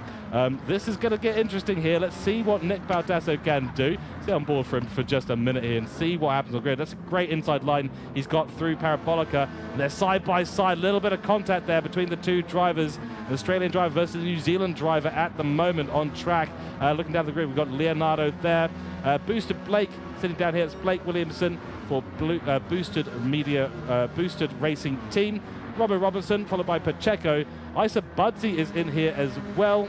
And at the back, unfortunately, we do have the Hassel 1 racing car of Hassel Dean. But looking at the back, at the top of the race, and we've just missed a pass here. Looks like Dylan Eisen and that Scirocco has managed to make a way past Shane Attard once again. So Shane Attard in that Peugeot, maybe not having the top speed down the the main straight. Not enough to keep up with Dylan Eisen. He's probably got a great exit through Parabolica. Scotty still holding on from Jeremy Crow at the moment. And looks like Mitch Collin now under huge pressure here. Huge pressure from Jeff Bruin now. And that was Monica Camilleri just a moment ago. But looks like Jeff Bruin's made a brilliant move there on Monica Camilleri, and she's fallen down into 7th position in this race. Steve Smith now trying to make a move. So Monica Camilleri having some struggles out here today. And once again, she does have a very, very fast-moving Black Rose Racing Renault Megane behind her. So those Renault Meganes looking like they're absolute trouble on track. And that's Scirocco maybe not having the best of time. Although her teammate in Dylan Eisen out to the lead of this race at the moment. This car train of 4 going down into Ascari. Let's see who can brake latest, who can turn it in correctly. And that looks very smooth for all 4 of them on the grid. So we do have Jeremy Crow here and Mitch Collin taking up 4th and 5th position. They're looking to get ahead of GLR Scotty for Gridline Racing, who's been taking this 3rd place so far in the race. The 2 at the top starting to run away with things just a little bit in this race. We'll keep an eye on them throughout the remainder of this race. Looking around the grid, I want to keep an eye on where my fellow commentator has gone out and gotten into. He's managed to keep it pretty decent. He's lost 1 position there, unfortunately. Now down in P10 is Nick Pautasso. Leonardo still Oliveira for Black Rose Racing has fallen down as well. Looks like GLR Scotty's decided to go into the pits early, get off those hard tires. We saw that in the previous lobby 1 with the Cooke driver development team starting on the hards, sort of sacrificing positions on grid and then getting into that pit stop early. There's Crow putting a lot of pressure now on Mitch Collin. Mitch Collin's had a great run here, so obviously he's now elevated into P3 with the car who was formerly in P3, GLR Scotty, deciding to come into the pit lane early. A lot of hard tires I'm seeing out there though, so GLR Scotty trying to run that alternative strategy. We'll see if that works out for him. Of course, as we mentioned before, and as Nick has so literally put, fuel strategy is going to be absolutely key. We saw that becoming a major thing in Lobby 1. That'll be something that all the teams here will be considering majorly. So Mitch Collin now for Boosted Media Racing out into P3 in this race, followed by Jeremy Crow. He just lost a position, did Jeremy Crow, and now he's got Jeff Bruin, who's off to a brilliant start for GLR. He's not on the same strategy though as his teammates, so interesting to see what happens between the teammates and whether they pit at the same time. Of course, no one so far out on grid doing the same as what we saw with Juice Motorsport, who were literally together, glued together in fact, for the entire race. There were no separating them at all. Nick Pautasso has just made a brilliant move. Looks like Steve Smith has had a bit of an issue or has been overtaken beautifully there by the Rusty Nuts racing car, the Peugeot of Nick Pautasso, who is stepping in for Craig Harcourt and doing a brilliant job of it so far. Now on the back of Monica Camilleri, whose race has gone from not great to slightly worse at this stage, and now with that fast Peugeot of Nick Pautasso behind her, she's got a lot to think about as we enter the 4th lap of this race. Nice racing so far from everyone on the grid. That is Steve Smith trying to make a move on Mark Pacheco. He's done so. Sorry, that's Pacheco making a move on De Oliveira there. Very nice move there for the Colin Racing Team Peugeot. He's done it. He's made it stick, but he's going to have a slipstream fight all the way up. And I think that is another car jumping into the pit lane. That is Isa Budsey jumping into the pits now. So 2 so far have jumped into the pits. We'll keep a close eye on them. Here's the move of 2 Black Rose Racing Renaults trying to make the move. Doesn't quite work for them. A little bit of a tap at the back there for Mark Pacheco, but he does manage to get away through chicane, the first chicane, very nicely. And we'll see. That was De Oliveira going very wide. That's going to bring Robbo Robinson all the way through, as well as Booster Blake. But looks like Robinson has picked up a 2.5 second penalty in this race. So teammate today to Nick Pautasso, and a regular here is Robbo Robinson. That 2.5 second penalty is a real gutting moment for him, especially with Booster Blake Williamson just in ahead, tucked in on the slipstream. That is going to disappear rapidly. Then we've got Hasseldine down in P14, but leading us away still is Dylan Eisen, still making that little bit of a gap happen to Shane Attard, who's in P2, and a big gap down now to P3 in Jeremy Crow, who has made his way back past Mitch Collin. And looks like Jeff Bruin has made a bit of an error somewhere in the lap, or just been gobbled up by the pack of cars behind him, because Jeff Bruin now down into P6. And we've had confirmation here there's indeed an engine failure. An engine failure. I'm finding out who that is. Oh, wow. Who was that? That was someone doing some magic there out on track. That might have been the engine failure. We just caught it on track there. A flying car. I'm trying to find out who that was. Oh, I know who that was. I don't see him on track anymore. It is Nick Pautasso. So our commentator, who's gone out bravely into the cars with absolutely no warning, 0 practice, being thrown onto the track, has unfortunately got himself engine failure in that Rusty Nuts racing car, and he is out of this race on lap 5. That's a disaster for Rusty Nuts Racing, a replacement driver coming in, and unfortunately immediately out of this race. Real shame to have that happen. I think fortunately for me, that does mean that Nick may be making his way back to the commentary box in the next lap or so. We'll keep an ear out for him. I think I've fixed his headphones as well, so we should be hearing from him soon. But Dylan Eisen has gotten away very nicely in this race, and Shane Attard still trying desperately to hold on to the back of that Whiplash Motorsport car. And I've just welcomed Nick back into the commentary box. Welcome back in, mate. You didn't tell me what was going on. Oh, I mean, I was literally just going to the bathroom, eating my pizza along the way, and then Craig just says to me, "Do you want to drive?" And I just literally said, "Okay." Took the keys off him, and away we go. Like, he didn't really give me any warning, no setup, no nothing. So I just thought, oh, well, I'll arrive and drive. We'll see what happens. And yeah, unfortunately, lap 4 has pretty much got Christmas lights on my dashboard, just with some oil pressures and something chronic going on with the car there. We had a great start going up to P7 on lap 4, so I was very happy from P16 to P7. I was looking really strong on those hard tyres. Was about to come in potentially within the next lap or so, and yeah, unfortunately just Christmas lights on my dashboard, which means I had no brakes, and then worst thing came of all, the engine failure on my car. So Peugeot being its unreliable self in the name itself, Peugeot, very unreliable cars, and point proven there. Yeah, it certainly was. I mean, we saw the car sort of disappear through the Ascari chicane, sort of threaded the needle. It was almost lucky in a way where that did happen. If that had happened through Della Roggia or the first chicane, that could have been a major incident. Glad you're okay, though, of course.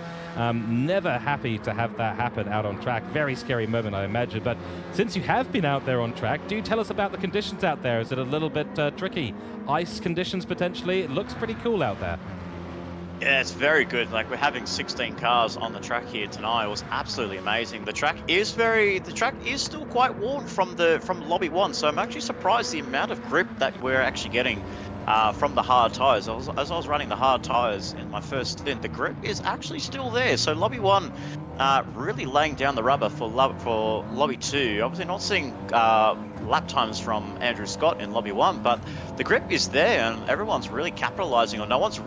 Everyone's like very surprised how much grip there is, and they're not really able to extract it as well as what I managed to do on the hard tyres. Everyone's just struggling for grip, just not knowing where to place the cars, and here I am. I'm just thinking, well, I'll just give it a go. I'll just plant my car here, brake the car here, and try and turn it in, and it just worked. It literally the car just turned in. I was very surprised.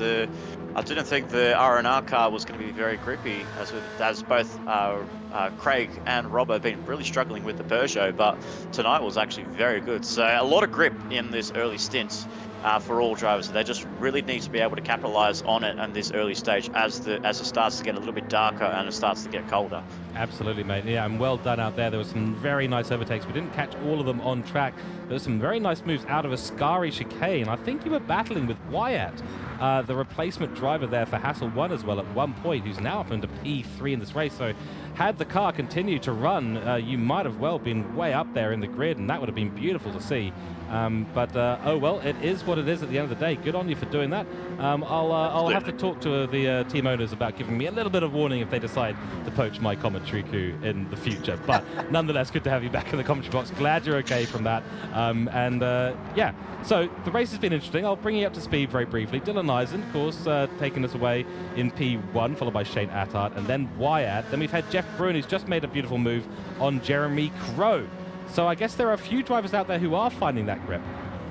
Yeah, absolutely. It looks like both looks like Drew Eisen's doing a very good job there for Whiplash Motorsport, and just seeing that gap between Drew Eisen and Shane Attard as I was in the race, the gap was ever so growing. So you can definitely tell they're on the softer compound compared to everyone else who's running on that hard tyre there, and I can definitely tell drivers are a little bit tentative on the throttles on that harder compound. But yeah, as you're saying, I think it's Samuel Wyatt in position 3, and also known as Dr. Wolf on the game tag.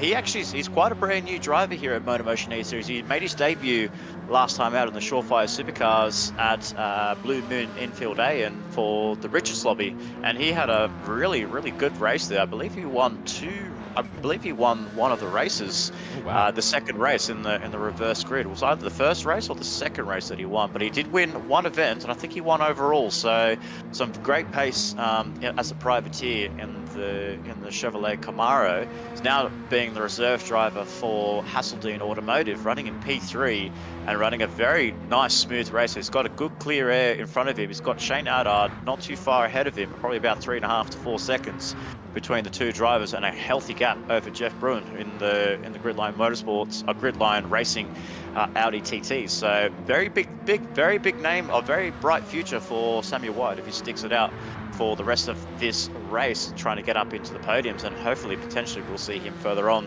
in the MotorMotion's campaign. Too right there. The reserve drivers this week have been absolutely fantastic. We've had, of course, Tyler Lansdell. We've had got Boris Blazanek in this lobby, Ice Budsy. Wyatt, of course, who we've been on board with. Yourself, of course, as well, who's done incredibly well there for Rusty Nuts Racing. That was a very, very last-second sort of switch for you, but very impressive I wouldn't call myself a reserve there. I was just kind of like just hanging in the background, eating some pizza, and then Craig comes up to me with a set of keys. Yeah, well, I mean, at the end of the day, we'll... what's another word for reserve? Maybe someone can thesaurus.com that for us, and we'll find another word for that is a bit more favourable. Wyatt, though, has set the fastest lap of this race at 57.231, but it's very clear that there's either a difference in tyres at the moment. I don't quite know what everyone's running at this stage of the race. I suspect most still on the hard tyres, in which case that makes that time even more impressive. But the fastest time we saw in the previous lobbies was 56.3, I believe. And Wyatt just continuing to find time out there, now really closing up to Shane Attard, who's fallen right off the back of Dylan Eisen. Yeah, he's doing a fantastic job here as Wyatt. Really, what we thought was actually giving himself breathing room towards Attard. He is using that to his advantage, actually really closing up on car 81 from Scarborough Motorsport, and he's doing a really good job here, not really pushing the car to its absolute limit, keeping it within on the track, not running too much curving, and just trying to preserve some sort of tyre wear at the front here. And one thing I noticed as well, as the drivers start to race on a little bit more, those rear tyres really start to cook up, really start to cool down a lot, obviously being a front-wheel drive machinery that we have here selected in the Trak Racer TCR Cup. The fronts get absolutely worn out, but because there's a lot of straights here at the Temple of Speed, it really cools down the rear tyres, especially when you're coming through Retifilia and Del Roche. As we can see here, Wyatt's gone for the move on Shane Attard, and that's Wyatt up into P2 after starting P11. So the big mover so far, obviously besides myself, is actually Samuel Wyatt in position 2. And it's an absolutely great job from the man that is the reserve driver for Naki Nax in position 2, doing a fantastic job in that Renault Megane. Yeah, finding heaps of time out on track. Shane Attard obviously starting to struggle a little bit on the tyres. And of course, you did have 5 laps of experiencing the degradation of these TCR cars. Not a series that you've raced in before, of course, but you have plenty of experience here in the commentary box with me. But it's an interesting one at that. So with the front tyres going, how quickly was that degrading, and what tyre did you start on in this race? So I started on the hard tyre, being at the rear of the field and not having to set any qualifying lap whatsoever. So literally just rolled the car onto the grid. The team gave me some hard tyres, so trying an alternate strategy. Okay, gave it a go. And yeah, I mean, it does take a couple of laps. It does take 2 to 3 laps to really warm up those fronts. So I was starting to find a lot of pace at the commencing of lap 3 and then onto lap 4 before the engine failure and the brake failure on the car 269. But yeah, it does take a while for the hards to warm up here, but it looks like for some of the drivers behind there, both Jeff Brun, Jeremy Crow and Booster Blake, all those guys behind, I believe another driver from Colin Racing Team, Mark Pacheco, he was on the hard tyres as well. Both all really struggling to pick up their tyre temperatures and really struggling for grip, so they really just threw those tyres in the bin and gone onto the soft tyres, just like what we saw in Lobby 1, just drivers not really being comfortable on those hard tyres and just throwing them away and just saying, get me on the softer compound because I want to really charge my way through the field here. And that's exactly what both Scott Taylor's actually doing, because he actually was one of the first drivers to come into the pit lane in the grid line racing. No. As I say that, he's actually gone facing the other way around. So big mistake into a scurry there. He's clobbered the wall there. Has he picked up any damage from that? We'll find out from the team's comms. We're not so sure yet, but unfortunately for him, really facing the wrong direction at Ascari. They're giving him praise, and unfortunately just loops it on the entry of Ascari. unfortunate mistake there for Scott Taylor, running some good progress in car 37, and unfortunately all the hard work has gone to waste. Yeah, exactly right. He was running the exact same strategies we saw the Cooke driver development cars at the start of this race. 2 laps on the hard tyres, straight into the pits, toss him out, get onto the softer compound. You can see he's been in the 57s consistently already. I don't know if he's on the soft compound or the medium compound. We've got Wyatt in the pits as well as Blake Williamson, just FYI. So that does re-elevate Scotty back up into P6 in this race. But that is a big mistake. And I am being told before we get the pit stops happening, we are getting telemetry. So let's go through this. Let's go through the grid. Let's see where everyone's at, Nick, and try and make some judgment calls on what we're going to see. Of course, we did see everyone come in around lap 12, I believe it was, the start of lap 13 for their pit stops, because that's when the fuel really lasts too. Yeah, absolutely. You'll see drivers coming into the pit lane at the end of either lap 11 or lap 12 just to jump on 1 lap of hard tyre running before they go back onto the soft. So very similar strategies to what we saw with Robert Foster for Man Turtle Racing in Lobby 1. So Drew Eisen on the soft tyres as well as Shane Adard on the softs. So actually very surprised he actually dropped a lot of pace to Samuel Wyatt, who came into the pit lane on soft tyres. So he's back out at the rear of the field on the hard compound. Jeff Brun is also running on the soft tyres with his fastest lap with a 1:58.5.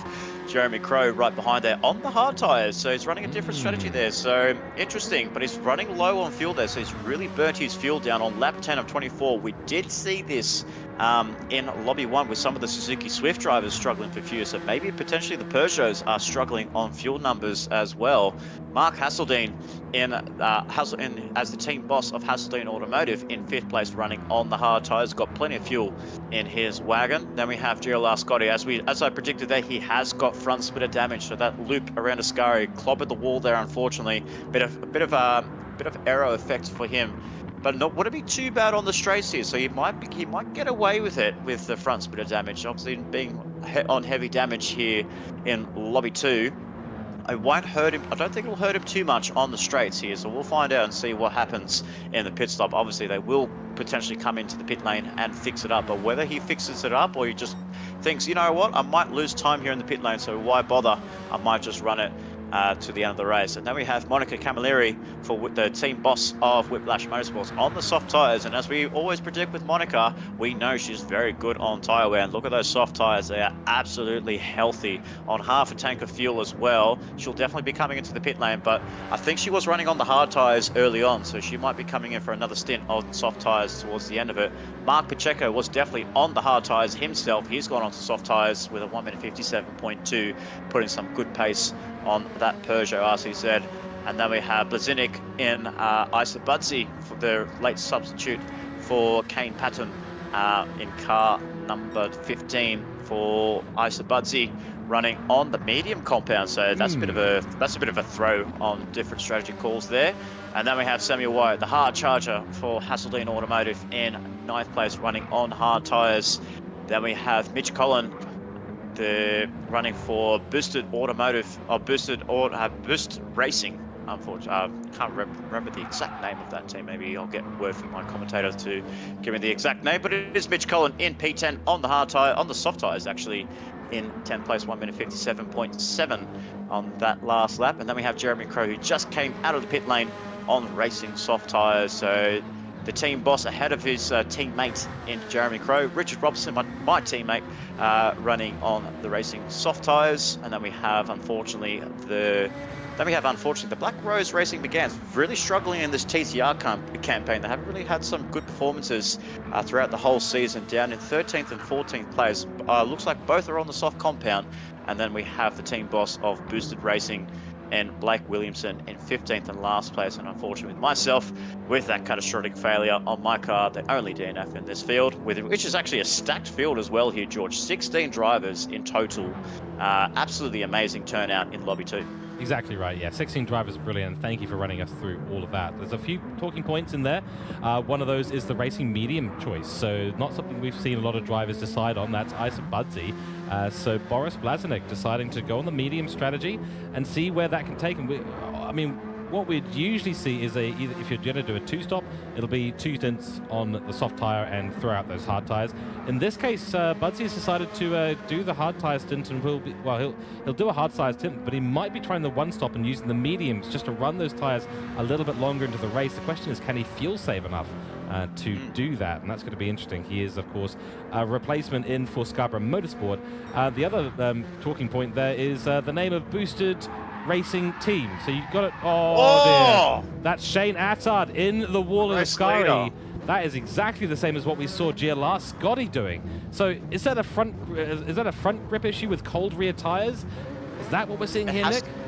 Yeah, absolutely. We can see there is a little bit of wear on the rear tires of that Scarborough Motorsport. You can see just a little tinge of red on that car there. So I'm very surprised what happened there. There is a tailwind going into a Scari, as we can see there on the map. There's only a 2 meter per second tailwind going into the corner, but it's not really, you don't really feel it on these cars with that low speed wind. So I'm very surprised to see how he actually did that. Maybe just caught a bit of the curving, we're not too sure.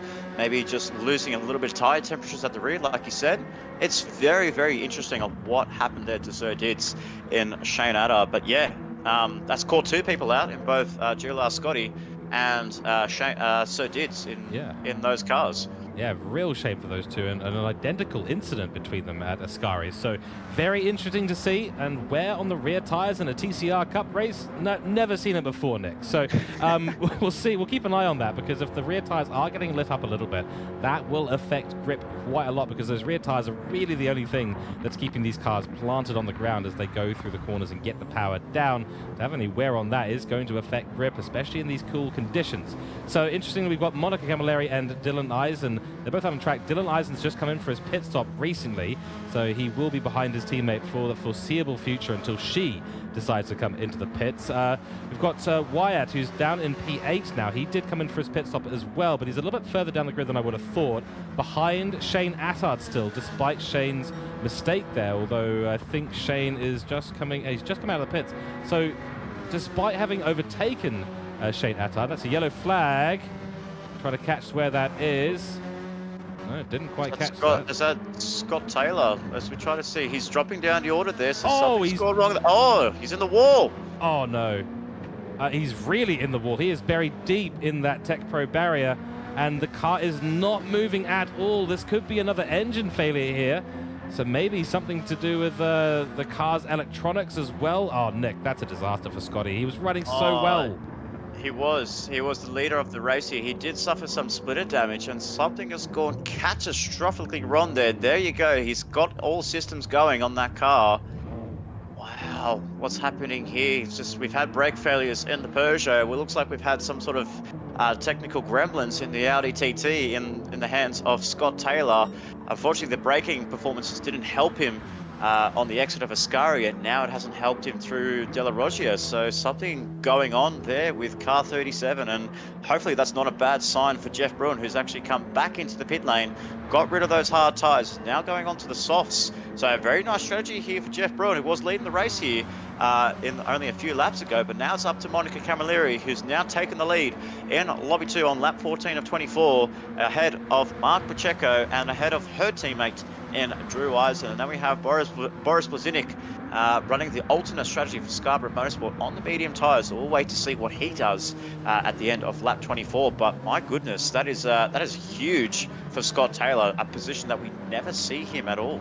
No, that's exactly right. He's such a consistent driver, and to see him have a failure like that, to put himself in the barrier, so deep in the barrier as well. Luckily, he was able to get it going, which is absolutely a relief to see, but he is dead last right now. But what I was going to say just before, well, excuse me, clear my throat. Boosted Racing Team, you were absolutely spot on. I've called them Boosted Blake Team. I've called them Boosted Media Team across the entire season. So I will still take the points there for calling them the wrong thing. I think I've even called them Williamson Racing Team at one point, or Boosted Williamson Team. So apologies to Boosted Blake Williamson and his team for the muck-ups here occasionally in the commentary box, but we do know who you are, luckily. Some interesting strategies out there. Mediums, we've got softs for the most part, and some long runners on the hard tires. Now that's something I'm fascinated by. is that a viable strategy here? If I was doing this race myself, I wouldn't want to spend more than 1 or 2 laps on those hard tires before getting on the softs. Well, it was actually very interesting. I was looking to run about lap 6 to lap 7 on the hard tires because the amount of grip I was getting was absolutely incredible. And then I was able to come in for the last two stops in with the soft tires. So definitely mediums is a very different strategy to what I would be running, obviously being on a different compound. And we can see Camilleri's gone wide and she's facing the wrong direction of the Parabolica.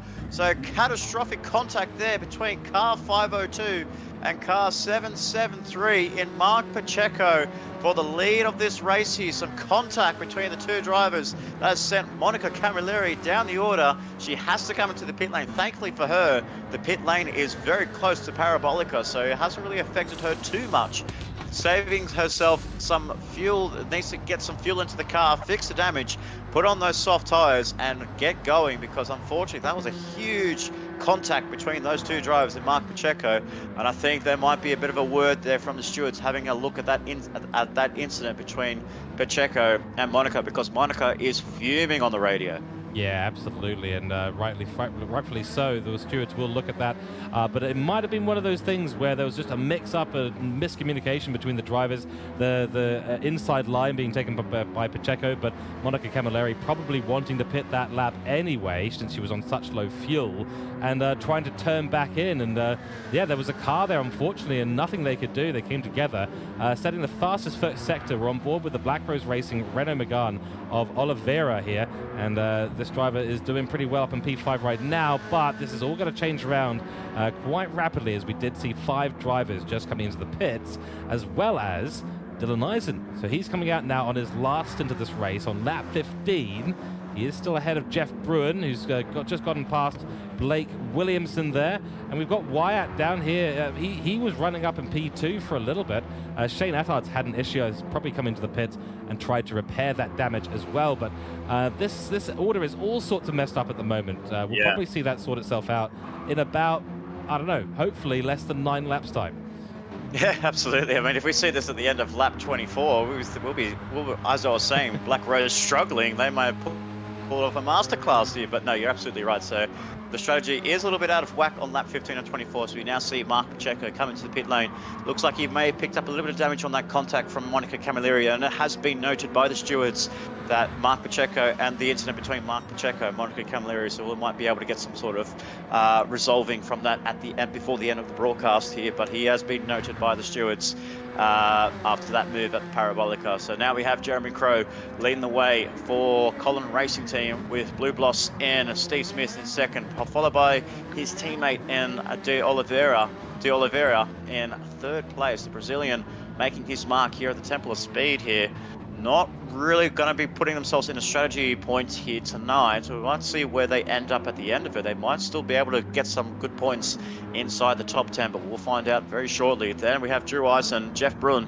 I feel like that's going to be the battle between the two drivers, Drew Eisen and Jeff Bruin. But it looks like Jeff Bruin's just dropped a little bit further back here, so he's in 5th place, but he's not in sight of Drew Eisen. So something's happened on Jeff Bruin's wagon there in car number 18, so he's dropped well down. He's got ahead of Blake Williamson. Then we have Samuel Wyatt in 7th, and Mark Pacheco's come out in 8th place. So we shall see how the order shapes up in all of this as we have the first few drivers coming into the pit lane. But I will say, I think it's going to be Drew Eisen leading the race with only a handful of laps to go.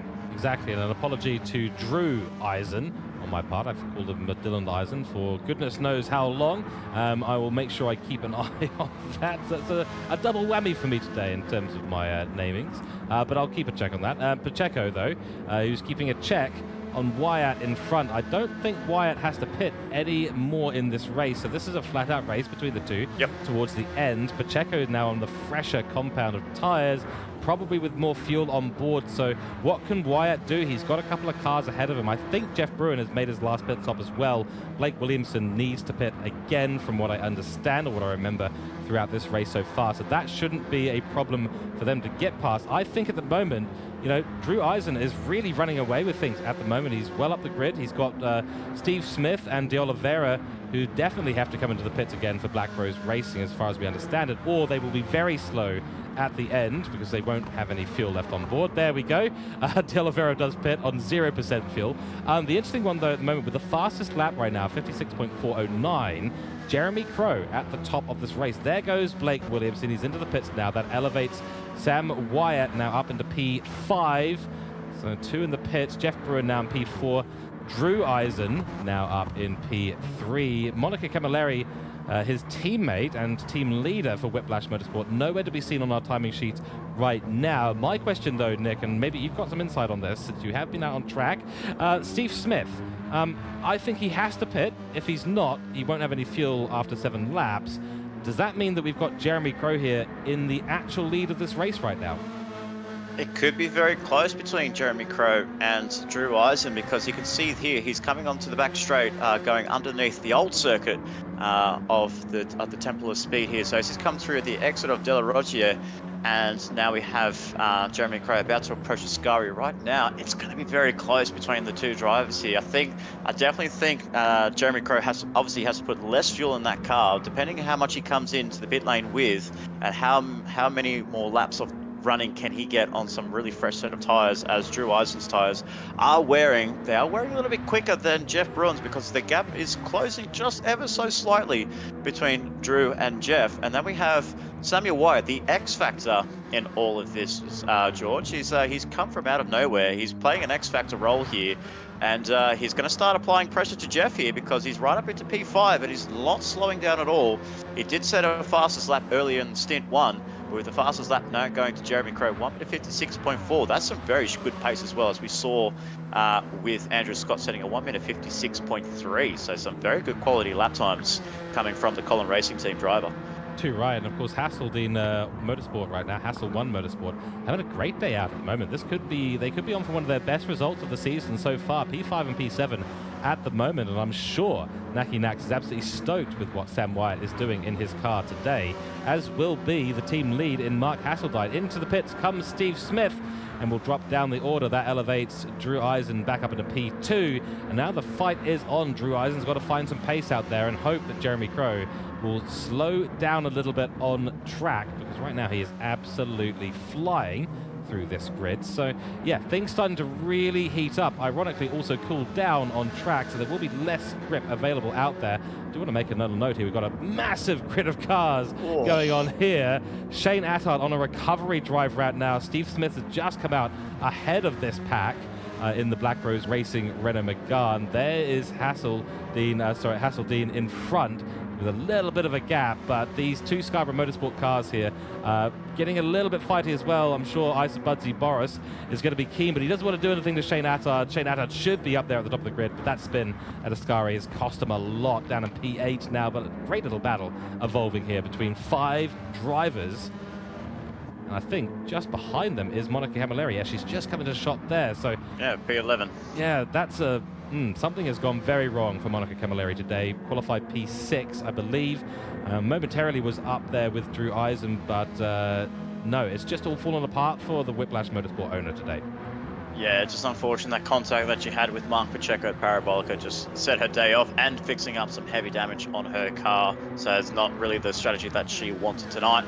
But here we go. As I did note out, Steve Smith has popped out in P7, but Jeremy Crow was well ahead of Steve Smith. So this will propel Jeremy Crow up towards the pecking order here. We're going to look very closely on where he comes out. There goes his crew. They put on those tyres as fast as they could. That was absolutely rapid tyre change there. The cameras couldn't pick it up here. As we look, the fuel's coming through. About to approach 60 litres of fuel. 63 litres. He's exited out right now. Drew Eisen has taken the lead again, but where's the rest of the pack here? Has Jeremy Crow played the strategy game to perfection here The cars behind them are coming at excessive speeds here. Jeremy Crowe's about to jump them all, and he's gone up into P2 as Jeremy Crowe. He's put off a masterful strategy here. Sam Wyatt in position 3. This is absolutely incredible by the rookie for Hasseldean Automotive into position 3, but what a strategy by Jeremy Crowe in position 2. Jeff Bruns lost out to Wyatt, is now under pressure from Mark Pacheco, but game on here for Jeremy Crowe if he can close up to Drew Eisen. Certainly is, and of course Sam Wyatt will have the hotter, more worn-in tyres at the moment, so he will have advantage on this outlap of Jeremy Crowe's, and Jeremy is going to have to do a bit of work here to get those tyres up to temperature. Just got to be careful on the curbs, careful around the track, careful applying the power at the stage of the race. Of course, Drew Eisen a little bit further up the road, but not nearly as much. I think that we were suspecting that was nearly a little bit wide at Lesbos too, but he's done very well, has Jeremy Crowe, and looks like Sam Wyatt has got no answer for the brand new tyres that Jeremy Crowe's on. Stunning strategy executed by the Colin Racing driver, and he's got Mark Pacheco, his teammate, down in P5, so they're sandwiching these positions right now. And if there is a mistake by Jeff Bruin, who's under pressure now from Pacheco, or Sam Wyatt, you can see the dirty air effects on that Hasseldean Automotive car. Absolutely incredible. Massive. Yeah, so I was literally, as I was saying it, if there's a mistake between those two drivers, Wolf or sorry, that's Wyatt and Bruin, this could elevate Colin Racing Team up into P2 and P3 in this race, and that dirty air looks pretty nasty out there. You would have experienced a little bit. Is that a move from Pacheco? Yes, it is. Oh dear, here we go. So it's Peugeot versus Audi TT drivetrain onto the pit straight off lap 20 of 24. 5 laps to go until we resolve a winner here in Lobby 2. This is absolutely thrilling race here tonight at the Temple of Speed here at Monza. Looks like Pacheco is going for the inside move, gets a car length ahead of Jeff Bruin. Jeff Bruin doesn't put up the fight, holds on to P5. That promotes Pacheco up to P4. Next target on his list is Samuel Wyatt, the rookie, the wild card in the Hasseldean Automotive here. And what I was going to say honourable mentions here. Steve Smith in 6th place as well. So very strong strategy there for Steve Smith for Black Rose Racing. Putting, after what we saw was well down the order, I believe it was 12th and 13th at one point for the Black Rose drivers, promoting themselves up into P2, P3 before the pit stop. And he's played a really good strategy here. He's in P6 and well clear of the pack ahead of him. And he's on the freshest compounds of the Lost. And then we have Boris Blazinic in 7th place. And unfortunately, the biggest loser out of all of this is Shane Attard in 9th place after after running in position 1 in the early stages. Exactly, and he's just unfortunately made a mistake through Ascari, and that has let Mitch Collin drive on past for Boosted Racing Team. Now falling back into the grasp of Hasseldean, who's running in P10. Monica still in P11. So yeah, hats off indeed to what has been done throughout the grid. Lots of great strategies. Of course, Scotty having an issue. Sir Dids and Shane Attard having an issue as well. Monica Camilleri getting involved in contact. Impressive for Pacheco. We'll be seeing if he's been called into the stewards after the race for the contact with Monica Camilleri earlier in the race. But that nice move there done on Jeff Bruin. And now he'll have to do a lot of work here to catch up with Sam Wyatt, who has been putting in some good lap times consistently in those 57s for the last 4 laps. Make that 5 laps. Yeah, he's very consistent. He's been showing some really good consistency throughout the whole Surefire Supercars in his debut race at Blue Moon Infield A.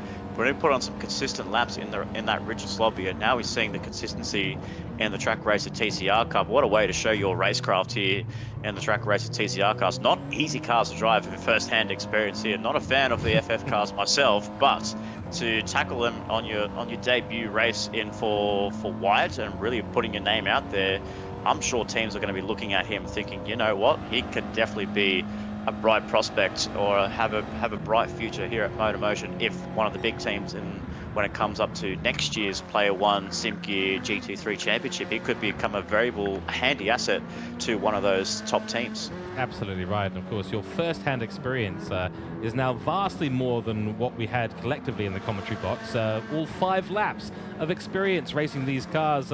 We do know enough about the way that they are fitted together, put together, and how they run. We've watched these cars for a while, namely, of course, the cars that we ran, the Audi TTs, in TCR Cup Season 1.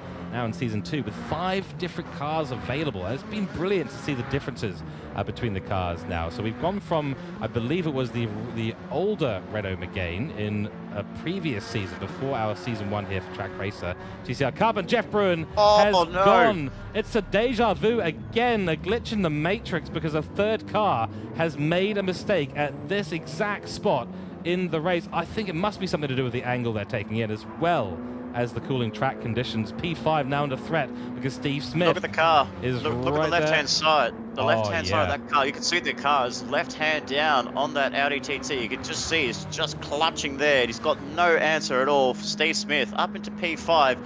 I just saw a very good camera shot there for that 37. You can see the car slanted down on the left-hand side. That suspension has gone on the Audi TT, and he's really struggling. He won't come into the pit lane because there's not a lot of time between now and the end of the race here, so he's going to stick it out and try his best to keep that car in a handy position there. But he's got some fast cars behind him in Blazinic and Mitch Collin. But Steve Smith up into P5. That is a solid drive there by the Black Rose Racer. Very masterful strategy there. Questioning his strategy at the start of the race, but it's proving to be a backfire for myself, and he's up into P5. So well done to Steve Smith for Black Rose Racing. So yeah, unfortunately, 2 GLR cars there, George, at the end of at the commencing of Ascari corner, and not favouring them whatsoever. No, that Audi TT clearly having some problems with the Ascari chicane in whatever capacity. By the way, looks like Wyatt's had a problem because Pacheco's gotten past him for P3. And Crow's gone into the lead. Oh, wow. Oh, but he's got a 2-second penalty. So we have missed some major action up here at the top of the grid, because there is some great action happening around here towards the end of this race. So it looks like Drew Eisen has fallen back behind Birdman in Jeremy Crow, but Jeremy Crow has picked up a 2-second penalty, which could put him in range of his teammate in Mark Pacheco. And is that another car? No, thank goodness. I heard squeaking tires there. I thought, again, we'd go for another deja vu round at Ascari and see what happened, but thank goodness Drew Eisen has held onto the car. Birdman will serve his penalty now. That will elevate Drew Eisen back up into P1. Wow, so a double switch happening, and Pacheco will take P2. He does. He's gone P2 now. So Jeremy Crow, from leading the race only for a few mere corners, picking up a 2-second penalty there, but he's got the fresher compound over Mark Pacheco. So what do you do? What are the teams going to do here? Are they going to race each other to the end? Or will they help each other out? Will they go for a bit of bump drafting? Will they close up to Drew Eisen in the closing stages here in Lobby 2 for this brilliant race here at the Temple of Speed at Autodrome Nazionale di Monza?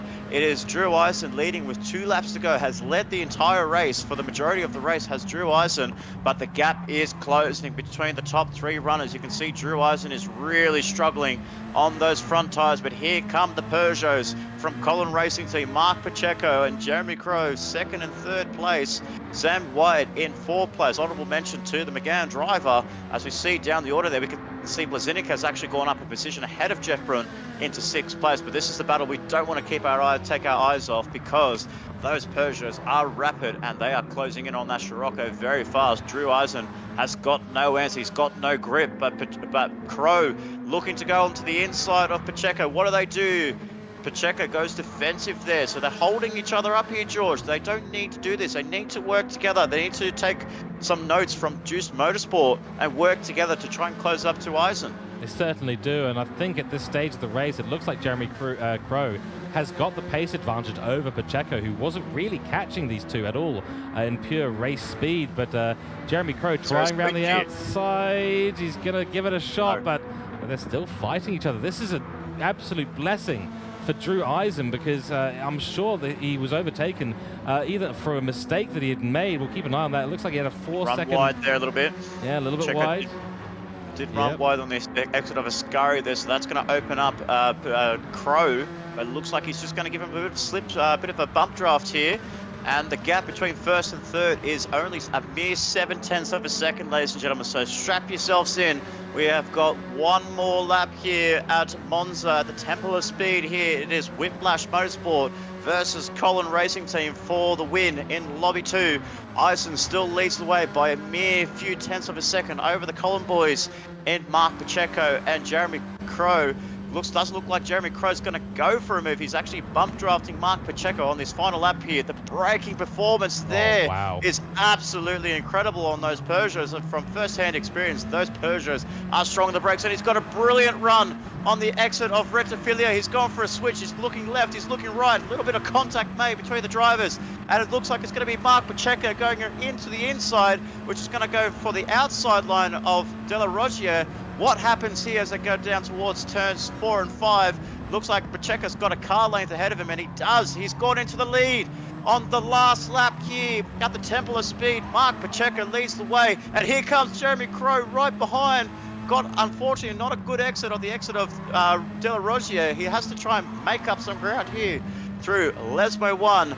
That's one corner done for Drew Eisen, but unfortunately he's not going to be able to catch up to Mark Pacheco here through Lesmo 2. Got a much better run there compared to Jeremy Crow here, and it's a Colin Racing Team sandwich here, and it's Jeremy Crow hasn't got much time left here. George, where can he make that move? Oh, it has to be into Parabolica. You've got to do it then. You've got no other time. Ascari is not the place to do it either. I think Drew Eisen might have been... Oh, no! Deja vu again for the 4th time. We see another driver, Bennett, and Ascari in the exact same place. Shane Attard, Scott Taylor, Jeff Bruin, and now, unfortunately, Drew Eisen, who was leading this race and potentially on for a P2 finish here. Oh, that's a disaster for him. That elevates Sam Wyatt into P3. What a switch up, Nick, we've seen at the end of this race, but it will be Pacheco who takes the victory out of nowhere. Jeremy Crow going very, very fast, up 1 and 2 victory here for Colin Racing Team in Lobby 2. Wow. They're going to be absolutely stoked. Sam Wyatt takes home the last podium position. Drew Eisen will take home P4. What a disaster. 4 times in Ascari, Nick. What have we been witnessing there? There is something wrong with about that part of the track or the way that these cars are handling through there. Wow. I'm absolutely speechless on that. What a last lap there, and very unfortunate for Drew Eisen. Still holds on to P4 in the end there. Steve Smith was closing in, and all he had to do was just get the car cleanly there, but just a loss of traction, just too much throttle there, too eager to catch up to Mark Pacheco. The grip said otherwise for the Whiplash Motorsport entry, and it just went pirouetting around Ascari yet again. That is another victim. We always call Dragon Trail Seaside the chicane of death. I think Monza, it needs to be the Ascari of death, because the traction zone on the entry of Ascari, where Scott Taylor is looking at that barrier thinking, oh, I don't want to see that ever again for the next, at least for the next few rounds, for the next few seasons. And it's just gone from bad to worse there for the man that is the leader for Gridline Racing in 14th and second last place, and Booster Blake rounding up the top 15 with myself as the only retirement in this field here. But what a finale that was. What a last lap that was. Mark Pacheco, that braking performance on the Peugeot through Rettifilio is absolutely incredible. Yes, I get a feeling that there might have been some sort of tyre discrepancy between the two as we did this last car across the line. And wow, I mean, there's got to be something that was going on there as well for Jeremy Crow, because that was a total disaster at the end. He looked like he was losing time all the way through that last lap. Pacheco and Jeremy Crow, who were even fighting for position, were still able to catch up with him and overtake him. Shame that we couldn't see Jeremy Crow get past on track. Instead, it was a mistake from Drew Eisen that unfortunately led to his demise in this race. But what a finish, Nick. Absolutely unbelievable. The top 3 today. Pacheco takes home a victory here. 45 points for Colin Racing Team, followed by Jeremy Crow, who holds the fastest lap as well. That is maximum points for the team in Lobby 2. And Sam Wyatt on debut for Hassel 1 Motorsport. I think that's the best result for Hassel 1 that they've had this season so far. We'll take home a P3 here. What a race we've just seen. What a race, and what a podium on your debut here at MotorMotion E-Series for the Trak Racer TCR Cup. Comes in as a reserve, replaces Naki Nax, who went missing, unfortunately, in Italy, so he's still hanging around. in the town of Monza, having a few gelatos and having some pasta and pizza, and he's hanging about there. Missed the race, so we called in Sam White. He's gone up into he's finished in P3, and what a way to mark your debut here at MotorMotion E-Series. And unfortunately for Drew Eisen and Monica Camilleri at 4th and 11th place, where they were looking certain for a podium finish between those two cars. Very, very unlucky for Whiplash Motorsport. Steve Smith, a very honourable drive there for the man from Black Rose Racing, qualifying outside the top 10 to finish in P5. That is a very solid drive there by Smith in 5th place. Exactly right. So we'll have to start talking driver of the day soon, but I've got a little bit of information that I've managed to snag from down on the pit lane about Drew Eisen's last lap. So he was on better tyres and about the same amount of fuel as both Pacheco and Crow. It was just the pressure that apparently got to him, and unfortunately for him, as he got overtaken by Pacheco, a bad exit through turn 1 kind of set it all up for Pacheco to get past. He did so, and then Drew Eisen, unfortunately, the pressure got to him, and then he, as Nick, exactly what you said, got on that throttle just a little bit too early at Ascari and sent it round into the barrier. Lucky in a way to not lose more positions than he did, but overall P4, still a very, very good result. Not what the Whiplash Motorsport camp will be wanting out of this race. They are right up there in the team championship, and this is going to cost them some points, especially with such a great drive from the reserve driver in the likes of CP Motorsport, who are right behind them in the team championship. So we're going to be looking at the individual driver results momentarily and also the team results. But I think first we need to talk driver of the day here. I've got one in mind, Nick, but I'd like to have your thoughts on things first. Of course, everyone in chat, do let us know who your driver of the day is, whether it's Lobby 1 or Lobby 2. Do let us know. We're fascinated to hear and get some votes in from you folks who've been watching in chat and enjoying the broadcast. Nick? Yeah, absolutely. I think from what I saw in the opening 4 laps of my stint, being right behind him and watching him pull away and making those moves, definitely I'm going to give my driver of the day to Sam White in position 3. Absolutely class driver. Made the moves stick. Didn't go too aggressive on the moves. Positioned his car at the right possible time. Really running a very good strategy, and just I think was definitely gifted that podium after that Drew Eisen mistake there. But if you had to be gifted a podium here at Monza, and the Tifosi fans are absolutely one of the best fans in the world, what a way to get what a way to get your first podium in the Trak Racer TCR Cup in Monza, with the Tifosi fans roaring their approval of motorsport here at the Temple of Speed. And definitely a great drive and a great debut for Sam White, so he is my driver of the day. I think that's a very, very good call. It's exactly what I had in mind as well. On debut, as a reserve driver, coming in fresh, proving his worth in the Supercar Series, and now doing the same in the TCR Cup. So 2 reserve drivers getting driver of the days in both lobbies. We had Tyler Lansdale get his driver of the day in Lobby 1, and now Wyatt as well in Lobby 2, and I believe both of them came in P3, if I'm not mistaken. So correct. A day of the reserve drivers and the rookies out in the TCR Cup today, proving that they've got something to show here in this race and this series. And definitely on for some being picked up in some other series, I suspect. So, yeah, congratulations to Wyatt. Excellent job there. Of course, big congratulations to the Column Racing team, taking home maximum points today, and commiserations to Whiplash Motorsport and Shane Attard, Jeff Bruin, and Scott Taylor, who were having a great race earlier on, but unfortunately for them, things just disappeared. And commiserations for yourself as well. You were in there on the back of being called out after exiting the toilet, and called straight into a car, put into a situation that you haven't been in before, and in terms of the TCR cars here and that lovely Peugeot. But so commiserations to yourself too at the end of the day. But I mean, you had a bit of fun out there for 5 laps. Had my fun. And then a terrifying, life-endangering moment towards the end of it. Yeah.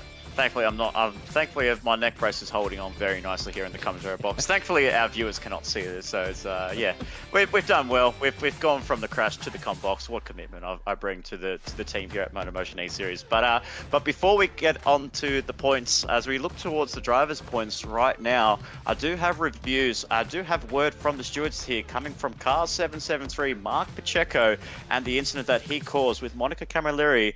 The review was that coming into the final turn, the Mark Pacheco goes to move around the outside of Monica Camilleri, then goes for a switchback move on the exit of Parabolica, but makes contact with the right rear quarter of the panel of the Volkswagen Scirocco from Monica Camilleri. It unsettled the car, and as we saw on the screens there, the car was facing the barrier on the right-hand side and then violently pulled to the left-hand side, hitting the gravel trap there, hitting the wall, losing multiple positions and getting a lot of damage on that Volkswagen Scirocco.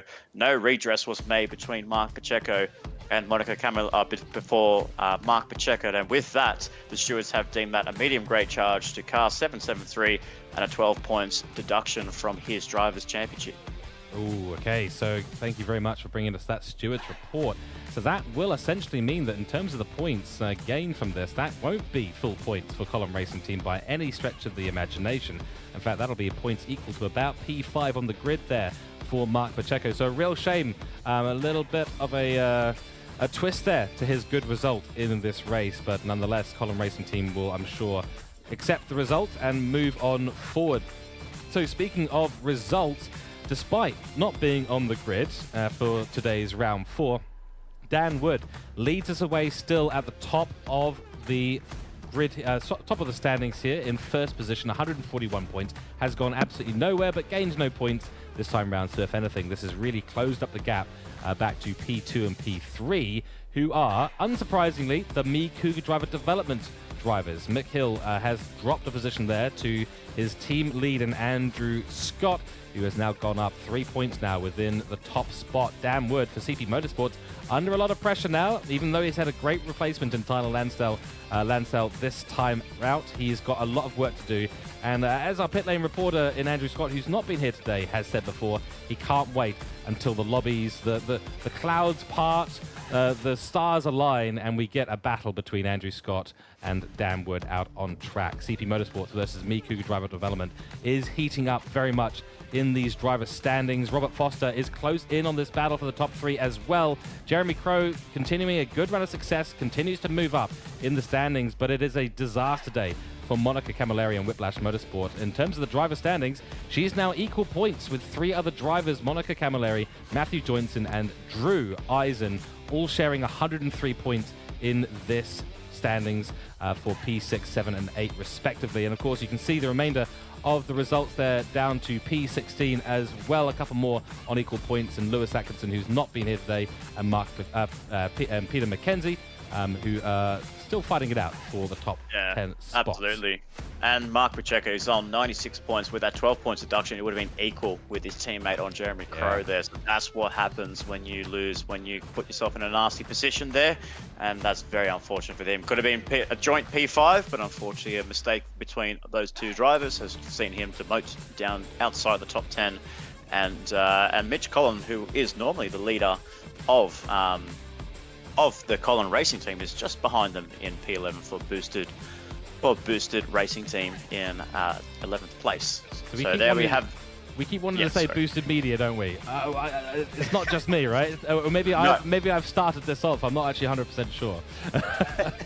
Possibly, we'll see. Absolutely. We'll see. On your screen now, 17th to 32nd on the grid as well. Not a huge amount going on in here, but continuing on, we will be going to our team's title. So Nick, please take us through the team's title standings as they are today.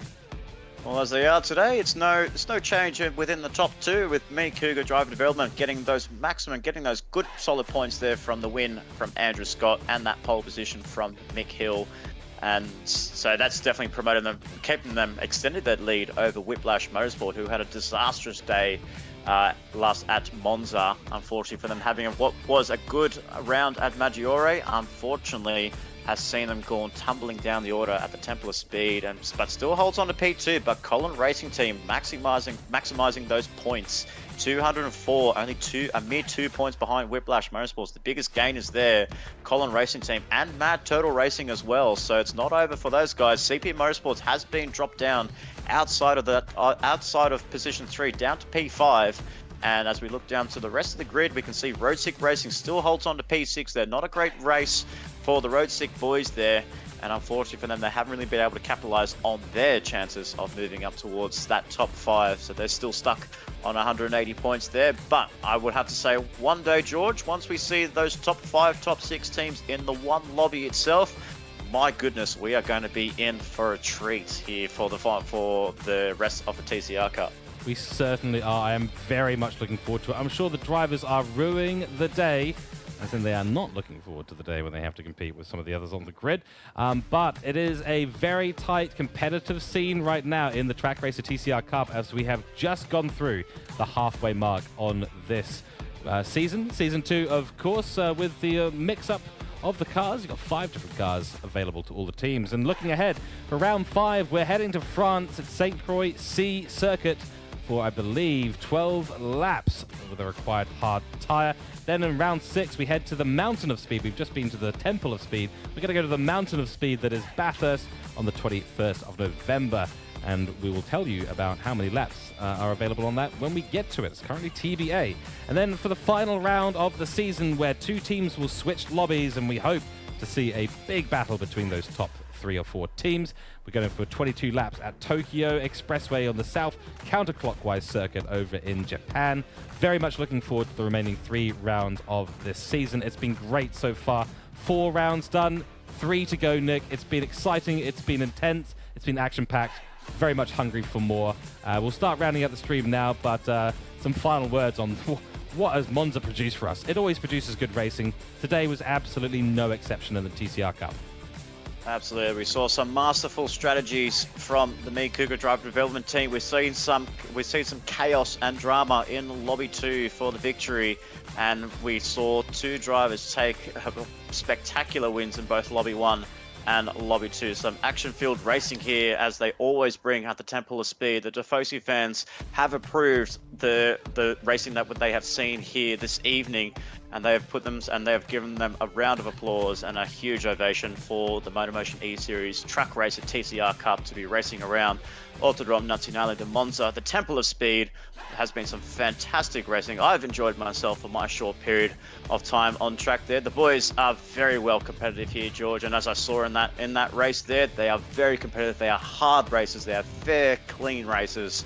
And these next 3 rounds here, if I thought the pre-season and season 1 was very spicy, strap yourselves in, ladies and gentlemen, because the next 3 rounds in France, Australia, and in Japan are going to be absolutely spicy ones, and we cannot wait to see it all unfold here live and free on the MotorMotion E-Series YouTube channel. So if you have liked what you've seen, like the video and subscribe to us, and visit us on our website www.motormotioneseries.wordpress.com.au, where you can see all of the action, and we can see all the information regarding any series that you would like to compete in at MotorMotion E-Series, whether it's a race here at the Trak Racer TCR Cup, whether it's exhibition events hosted by Kane Payton, or you'd like to be part of the top teams here at MotorMotions. We are a friendly crew here, and we are very excited to bring you more action as the weeks go by here on the YouTube channel at MotorMotion.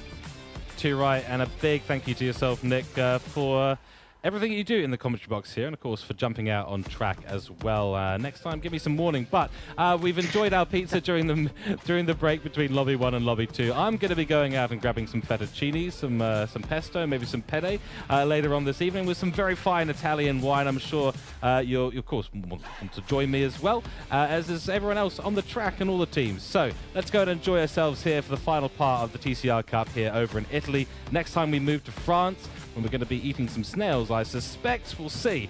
So get ready for that, folks. We'll see you back here on the week of the 7th of November. Hope you've all enjoyed. Thank you very much. My name is George Cooke, and we've had Nick Pautasso in the commentary box as well on behalf of MotorMotion E-Series here for the Trak Racer TCR Cup Season 2. Thank you very much. We will see you next time. Good evening, good night, and goodbye.